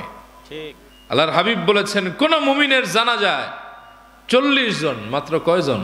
40 জন। এখানে তো আছেন কত 40। আল্লাহর হাবিব বলেন কোন মুমিনের জানাজায় কয়জন? 40 জন। যদি এমন মানুষ আসে যারা কোনোদিন শিরিক করে নাই, ওই মানুষগুলি যদি মৃত ব্যক্তির ব্যাপারে আল্লাহর কাছে দোয়া করে আর সুপারিশ করে, আল্লাহ তারে মাফ করে দেন, জান্নাত দেন। আল্লাহর হাবিব বলেন এই 40 জনের খাতিরে আল্লাহ তারে মাফ করে জান্নাতের ফয়সালা করে দেন। এজন্য ক্ষমার জিন্দেগিটা বেছে নেন। ওয়ামা যাদাল্লাহু আবদান বিআফওয়িন ইল্লা ইজ্জা। আল্লাহর হাবিব বলেন ক্ষমার কারণে আল্লাহ বান্দার মর্যাদা বাড়িয়ে দেন। বিশ্বাস হয়? আমি আপনাদের একটা হাদিস শোনাই, দিলের কান খাড়া করে শুনবেন। ক্ষমার কারণে একজন আনসারী সাহাবীর কি মর্যাদা বেড়ে গেছে। এটা মুসনাদ আহমদের 12,720 নম্বর হাদিস। আপনাদের যাতে বিরক্ত না হয় আমি বলি, এখন 12টা 15 বাজে, আমরা 30-এ আলোচনা ক্লোজ করে দিব, এরপরে মোনাজাত দিয়ে আপনাদের বিদায় দিব। এতটুকু ধৈর্য আছে ইনশাআল্লাহ? আল্লাহ আপনাদের কবুল করুক, বলি আমিন। আমিন। একটা বাজাইলে কাজ হবে না, পরে ফজর মিস হলে ওয়াজে কাজ হবে? কথা কন ভাই। 15 মিনিট ধৈর্য আছেন ইনশাআল্লাহ বাবা? মুসনাদ আহমদের বর্ণনা, হাদিস নম্বর 12,720। কত নম্বর? 12,720। সাইয়েদানা আনাস ইবনু মালিকের বর্ণনা। খরগোশের মতো কানগুলি খাড়া করে দেন। সাইয়েদানা আনাস ইবনু মালিক বলেন কুন্না জুলুসান মা'আন নবী সাল্লাল্লাহু আলাইহি ওয়াসাল্লাম, আমরা একদিন নবীজির সাথে একই মজলিসে বসা আছিলাম। আচমকা আল্লাহর হাবিব বলে উঠলেন ইয়াতলুউ আলাইকুমুল আনা রাজুলুম মিন আহলিল জান্নাহ। সাহাবীরা, এখন তোমাদের মাঝে একজন জান্নাতি লোক আগমন করবে। ও সাহাবীরা, এখন যেই ব্যক্তি এই মজলিসে আসবে সে সাধারণ কেউ না, সে একজন জান্নাতি। ফাতালা রাজুলুম মিনাল আনসার, আমরা দেখলাম একজন আনসারী সাহাবী আগমন করলো। ফেমাস কেউ না, নাম ডাকওয়ালা সাহাবী না, এরে ভালো করে অনেকে চেনেও না। তানতিফু লিহায়াতুহু মিন উদুহি, তার দাড়ি বেয়ে বেয়ে ওজুর পানিগুলি টপ টপ করে ঝরছে। قد تعلقنا عليه في يده الشمال, আর বাম হাতে তার জুতাটারে বহন করে নিয়ে আসছে।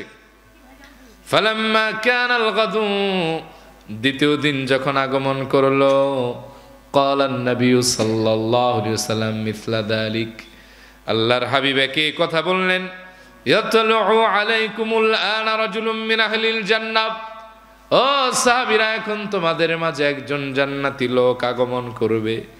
যেই লোকটা এসে এখন এই মজলিসে বসবে সে সাধারণ কেউ না, সে একজন অসাধারণ জান্নাতি। ফাতালা যালিকার রাজুল আলা মিসলি হালিহিল উলা, ওই একই সাহাবী আগমন করলো একই অবস্থায়। তানতিফু লিহিয়াতুহু মিন উদুইহি, দাড়ি বেয়ে বেয়ে তার নতুন নজর পানিগুলি টপ টপ করে ঝরছে। কদ তাআল্লাকানা আলাইহি ফি ইয়াদিহি শিমাল, আর বাম হাতে তার জুতাটারে বহন করে নিয়ে আসছে। فلما كان اليوم الثالث قال النبي صلى الله عليه وآله وسلم مثل مقالته أيضا।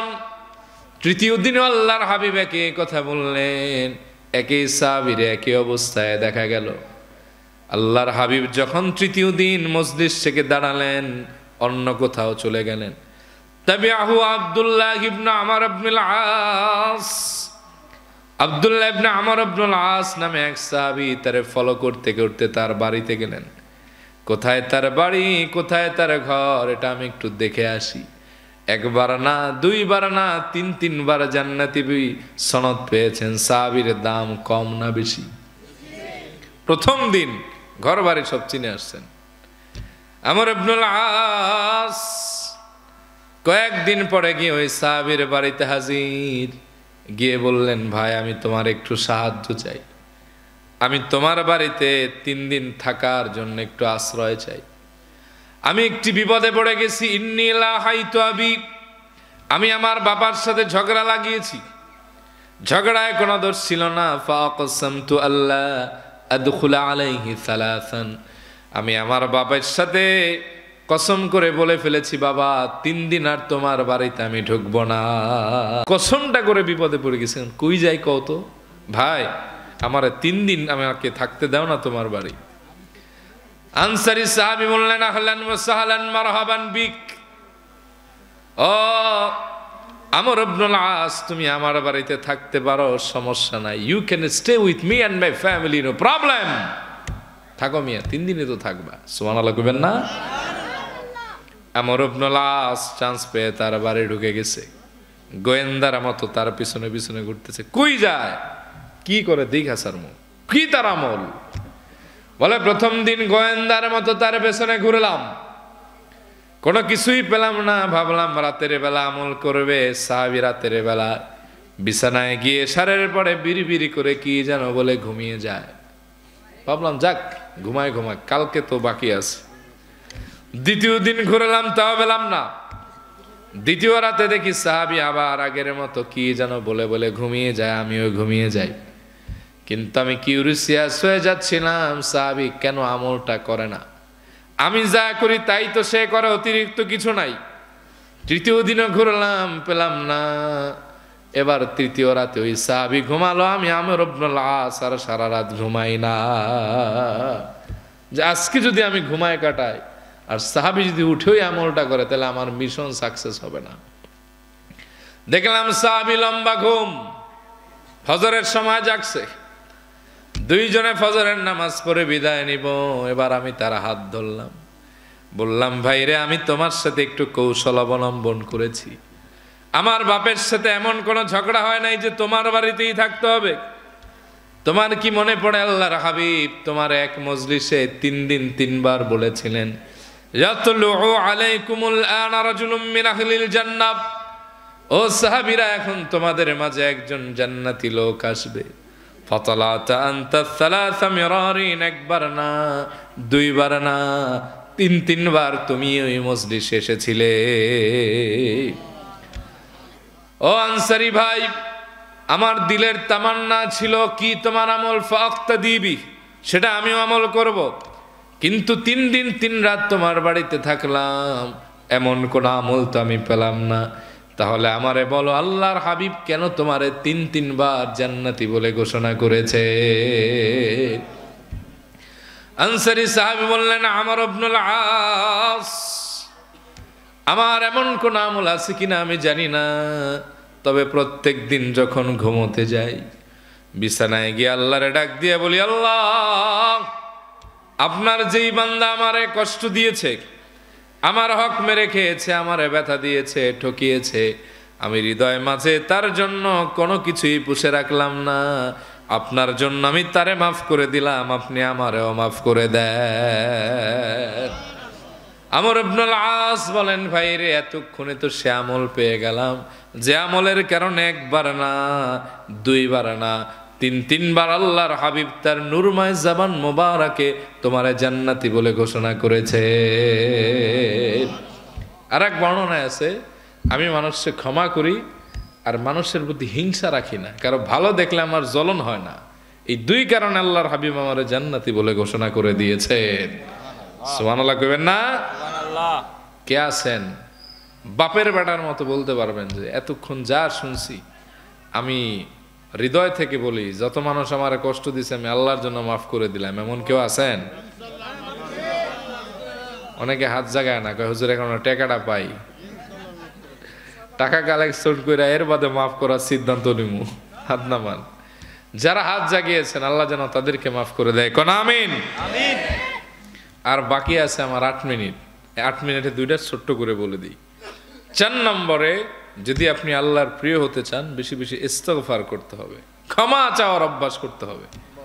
আল্লাহর কাছে যত বেশি চাইবেন ক্ষমা ক্ষমা করে দিবে কে? আল্লাহর হাবিব বলেছেন, তুবা লিমান ওয়াজাদা ফি সাহিফাতি ইস্তিগফারান কাসীরা। সৌভাগ্যবান হবে তারা যাদের আমলনামায় বেশি বেশি ইস্তিগফারের আমল পাওয়া যাবে। আল্লাহর হাবিব বলেন, আল্লাহি ইন্নী লা আস্তাগফিরুল্লাহ ওয়া আতুবু ইলাইহি ফিল ইয়াউমি আকসারা মিন 70 মাররা। আল্লাহর নামের কসম, আমি রাসূল প্রত্যেক দিন 70 বারের বেশি আল্লাহর কাছে ক্ষমা চাই এবং তওবা করি। নবীজি যদি 70 বার চান তাহলে আপনার আমার কয়বার চাওয়া উচিত? অগণিত। এটার কোনো লিমিটেশন নাই, আনলিমিটেড। আল্লাহর হাবিবের প্রিয় সাহাবী ইবনে মাসউদ বলেন রাদিয়াল্লাহু আনহুমা, কুন্না নাউদ্দু লিরাসূলিল্লাহি সাল্লাল্লাহু আলাইহি ওয়াসাল্লাম ফিল মাজলিসি ইয়াকুলু রাব্বিগফিরলি ওয়া তুব আলাইয়া ইন্নাকা আনতাত তাওয়াবুর রহিম। আমরা আল্লাহর হাবিবের এক মজলিসে 100 বারের বেশি গুনলাম, তিনি বললেন, রাব্বিগফিরলি, আল্লাহ আপনি আমারে ক্ষমা করেন, ওয়া তুব আলাইয়া, আমার তওবা কবুল করেন, ইন্নাকা আনতাত তাওয়াবুর রহিম, নিশ্চয় আপনি তওবা কবুলকারী ক্ষমাকারী। সুবহানাল্লাহ কোন? তাহলে আপনার আমার তওবা করার দরকার আছে না নাই? ইস্তিগফার করার দরকার আছে না নাই? ইস্তিগফার এটা গুরুত্বপূর্ণ আমল। আল্লাহর হাবিব বলেছেন, মান লাজিমাল ইস্তিগফার জাআলাল্লাহু লাহু মিন কুল্লি যিকিন মাখরাজা।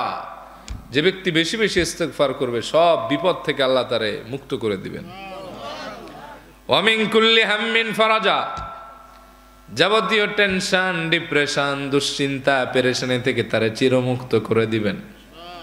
স্বস্তির জীবন তার হবে। এই টেনশন একবার যার ভেতরে ঢুকে তার জ্বালায় পোড়ায় জিন্দিগি সারগার করে দেয়, ঠিক না? টেনশনের কারণে বউ পিডায় তালাক দেয়, আছে না নাই? এই টেনশনের কারণে এখন আবার বড়ি খাওয়া লাগে বহু মানুষের, ট্যাবলেট। এই টেনশন যার ভেতরে ঢুকে খাইলে ভালো লাগে না, ঘুমাইলে দেখে দুঃস্বপ্ন, আছে না? এই টেনশনের কারণে মানুষ আত্মহত্যার পথ বেছে নেয়। আপনি ইস্তিগফার করেন, টেনশন কমায় দেওয়ার গ্যারান্টি কে দিয়েছেন? আল্লাহ। 3 নম্বর, রাযাকাহু মিন হাইসু লা ইয়াহতাসিব।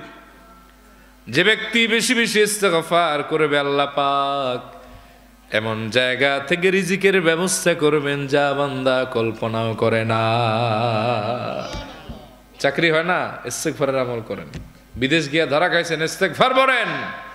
দোকানে ব্যবসা নাই, ইস্তিগফার করেন, বরকত দিবে কে? আল্লাহ। 4, যে ব্যক্তি বেশি বেশি ইস্তিগফার করবে ওই ব্যক্তিকে আল্লাহ সুবহানাহু ওয়া তাআলা দুনিয়া এবং আখিরাতের আযাব ও গজব থেকে বাঁচাবেন। আল্লাহ বলেন, ওমা কানাল্লাহু মুআযযিবাহুম ওয়া হুম ইস্তাগফিরুন। আল্লাহ এমন নন যখন তোমরা ইস্তিগফার করছো তখনও তোমাদেরকে আযাব দিবেন। এই আয়াতের ব্যাখ্যায় আমিরুল মুমিনিন ফিল হাদিস ইবনে হাজার আসকালানী বলেন রাহিমাহুল্লাহ, যেখানে আল্লাহ 2টা জিনিস ইঙ্গিত করেছেন। কয়টা? 2টা। একটা ফিদ দুনিয়া, একটা ফিল আখিরা। দুনিয়া কি? আপনার ঘরে ডাকাত পড়বে না, বড় কোনো রোগ আল্লাহ আপনাকে দিবেন না, আপনার সন্তান এবং সম্পদকে আল্লাহ তাআলা হেফাজত করবেন, আপনার জান মালের গ্যারান্টি দিবেন আল্লাহ তাআলা নিজেই, ঘরে আগুন লাগবে না, আপনি আগুন দগ্ধ হবেন না। আর আখিরাতে কি? মৌতটা হবে আসানের সাথে, কবরটা হবে নূরময়, বিনা হিসাব না, হিসাবটাকে সহজ করে আল্লাহ জান্নাতে যাওয়ার ব্যবস্থা করে দিবেন। আর 5 নম্বর, যে ব্যক্তি বেশি বেশি ইস্তিগফার করবে শত্রুপক্ষের হাত থেকে আল্লাহ পাক তারে শক্তিশালী বানায় মুক্ত করে দিবেন। সুবহানাল্লাহ কোন? আল্লাহ বলেছেন, ওয়ায়াজিদকুম কুওয়াতান ইলা কুওয়াতিকুম। বান্দা আমার কাছে চাও, ক্ষমা চাও, ক্ষমা চাও, আমি আল্লাহ শত্রুর চাইতে তোমারে শক্তিশালী বানায়া তাদেরকে পদদলিত করে তোমার আমি আল্লাহ উন্নত বানাই দিব। অনেকে আছেন না শত্রুর দ্বারা প্রভাবিত। আর 6 নম্বর, যে ব্যক্তি বেশি বেশি ইস্তেগফার করবে আল্লাহ তারে মুস্তাজাবুদ দাওয়াহ বানাবেন। অর্থাৎ যেটার করবেন দোয়া করতে দেরি কবুল হতে দেরি নাই। বিশ্বাস হয় নাকি? 3 মিনিটে একটা ঘটনা বইলেই ফেলায়। অনেকে জানেন, হয়তো অনেকে জানেন না। বিশ্ববিখ্যাত একজন মুসলিম মানুষই আছে যার নাম ইমাম আব্দুর রহমান ইবনুল জাউজি। তবে ওনার ইবনুল জাউজি নামে সবাই চিনে। ওনার একটা মকবুল কিতাব আছে, এটা সৈয়দনা ইমাম আহমদ ইবনু হাম্বলের মানাকিব মর্যাদার উপরে লিখেছেন, মানাকিব লি ইমাম আহমদ ইবনু হাম্বল রাহিমাহুল্লাহ।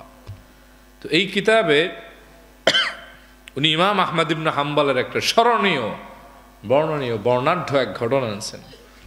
ইমাম আহমদ ইবনু হাম্বলের এন্ডিং পিরিয়ড অফ লাইফ, জীবনের শেষ মুহূর্তে উনি একবার পারস্যের কুলঘেঁষা কোনো এক শহরে সফর করলেন শীতের দিন। তো ওই সফরে উনি আর ওই এলাকায় কখনো যান নাই, হাদিস সংকলনের কাজে গিয়েছিলেন। তো শীতের সিজন হওয়ায়, শুনতেছেন, উনি সালাতুল মাগরিব আদায় করলেন এক মসজিদে, সালাতুল ইশাও পড়লেন সেখানে। মনস্থ করলেন যে ফজর পড়ে এখান থেকে বিদায় নিব। তো মসজিদে এশারের নামাজের পরে সবাই চলে গেছে, উনি আর যান না। তো মসজিদের খাদেম যে ছিল সে বলল, সবাই গেছে আপনি যান না কেন? আমি বাবা এখানে মাগরিব পড়েছি, এশা পড়েছি, ফজর পরে বিদায় নিব। তো তিনি বললেন যে না, এখানে এটা এলাও হবে না, যান। ধমক দিয়ে বের করে দিয়েছেন। আমাদের সমাজেও দেখবেন কিছু ইমাম মুয়াজ্জিন খাদেমের কথার ধরন এমন, মনে হয় জন্মের পরে তালমিসিও ঠোঁটের ভিতরে লাগাইতে পারে নাই, মধু তো দূরের কথা। আছে না নাই? ইমাম আহমদ ইবনে হাম্বল রে বের করে দেওয়া হলো। একাকী নির্জন রাতে পথ চলতে লাগলেন, মনে মনে ভাবতেছেন কোথায় যাব। কিছু দূর আসার পরে দেখতেছেন মিটি মিটি আলো জ্বলে। ভাবলেন বাজার হবে অথবা কোনো জনপদ হবে, থাকার একটা ব্যবস্থা হয়েই যাবে। আস্তে আস্তে দেখেন পারস্যের এক বাজার, রাতের বেলার বাজার। বাজারের মাঝখানে একজন যুবক খাব্বাস, তিনি রুটি বানাচ্ছিলেন, চুলার ভেতরে আগুন, সামনে একটা বেঞ্চ রাখা। তিনি বললেন, ও যুবক, আমি তোমার দেশের মেহমান, এই এলাকায় আমি আমার জীবনে কখনো আসি নাই, দিস ইজ ফার্স্ট টাইম, এটাই প্রথমবার। আমি কোথায় যাব এই রাতে খুঁজে পাচ্ছি না, আমার গন্তব্য তো অনেক দূরে। তুমি যদি কিছু মনে না করো, তোমার দোকানের পাশে এই বেঞ্চে কি আমি বসে রাতটা কাটাতে পারি? ওই যুবক বললেন, আহলান ও সাহলান মারহাবান বি, আপনারাই তো আমি খুঁজতেছি, বসেন বসেন বসেন, বইসা যান। বলে, আমি তো একজন লোক খুঁজতেছি আপনার মতোই, একা একা রুটি ভাজতে ভালো লাগতেছে না, আপনি আমার মেহমান হলেন, কথাবার্তা বললাম, সারা রাত 2 জন মিলে আনন্দের রাতটা পার করে দিলাম। সুবহানাল্লাহ কইবেন না? মানুষে মানুষে পার্থক্য হয়, দেখছেন, ওইটাও মানুষ আর এটাও মানুষ। ইমাম আহমদ বসে বসে হাদিস মোতালা করছিলেন, হঠাৎ করে খেয়াল করে দেখলেন ওই যে যুবক খাব্বাস, তিনি যখন ময়দার খামির বানায় পড়ে আস্তাগফিরুল্লাহ, কি পড়ে? যখন গোল গোল বানায় বলে আস্তাগফিরুল্লাহ, যখন বেলে তখনও বলে আস্তাগফিরুল্লাহ, চুলার ভেতরে শেখে গরম তাওয়ায় বলে আস্তাগফিরুল্লাহ।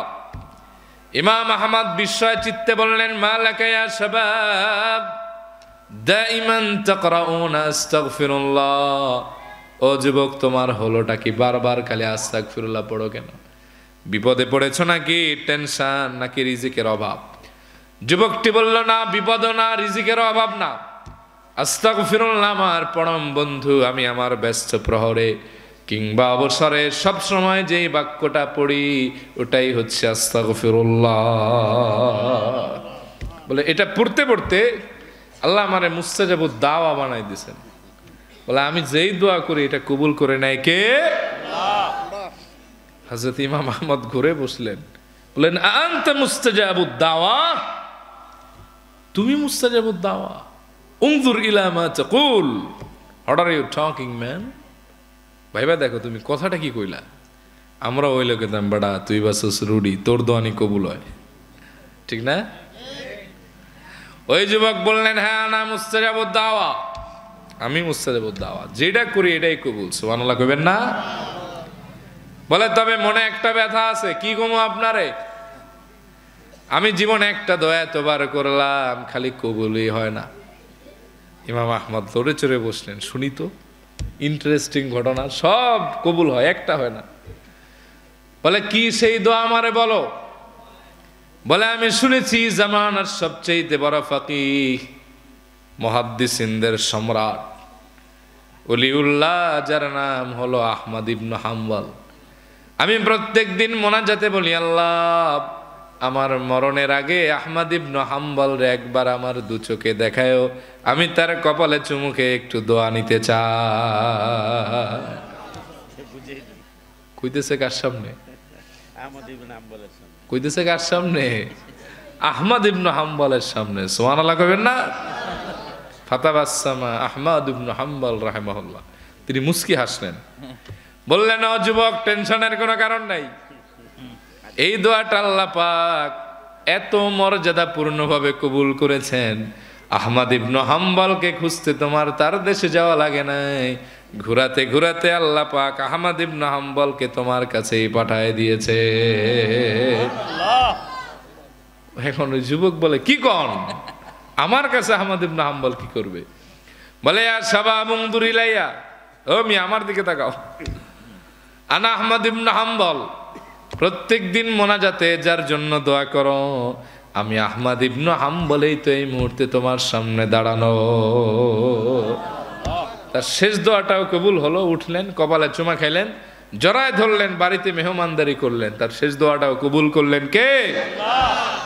এই জন্য আস্তাগফিরুল্লাহ পড়ে পড়ে আল্লাহর কাছে ক্ষমা চাইবেন, ইস্তিগফার করবেন, পড়বেন রব্বিগফির ওয়ারহাম ওয়া আনতা খায়রুর রাহিমিন, অথবা আল্লাহুম্মা ইন্নাকা আফুউন তুহিব্বুল আফওয়া ফাআফু আন্নি, অথবা আস্তাগফিরুল্লাহ ওয়া আতুবু ইলাই, অথবা পড়তে পারেন, পড়েন রব্বানা, জোরে রব্বানা যালামনা আনফুসানা ওয়া ইল্লাম তাগফির লানা ওয়া তারহামনা লানাকুনান্না মিনাল খাসিরিন।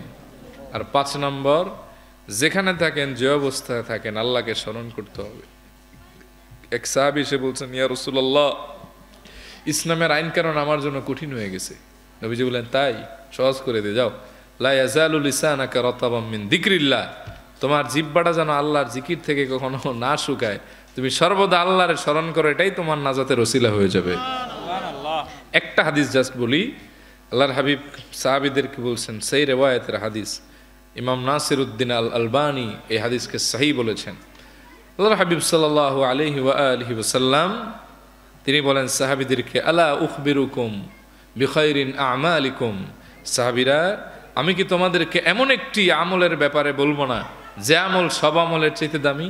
ওয়াসকাহা ইনদা মালিকিকুম, যে আমলের পবিত্রতা তোমাদের রব আল্লাহর কাছে অনেক অনেক বেশি।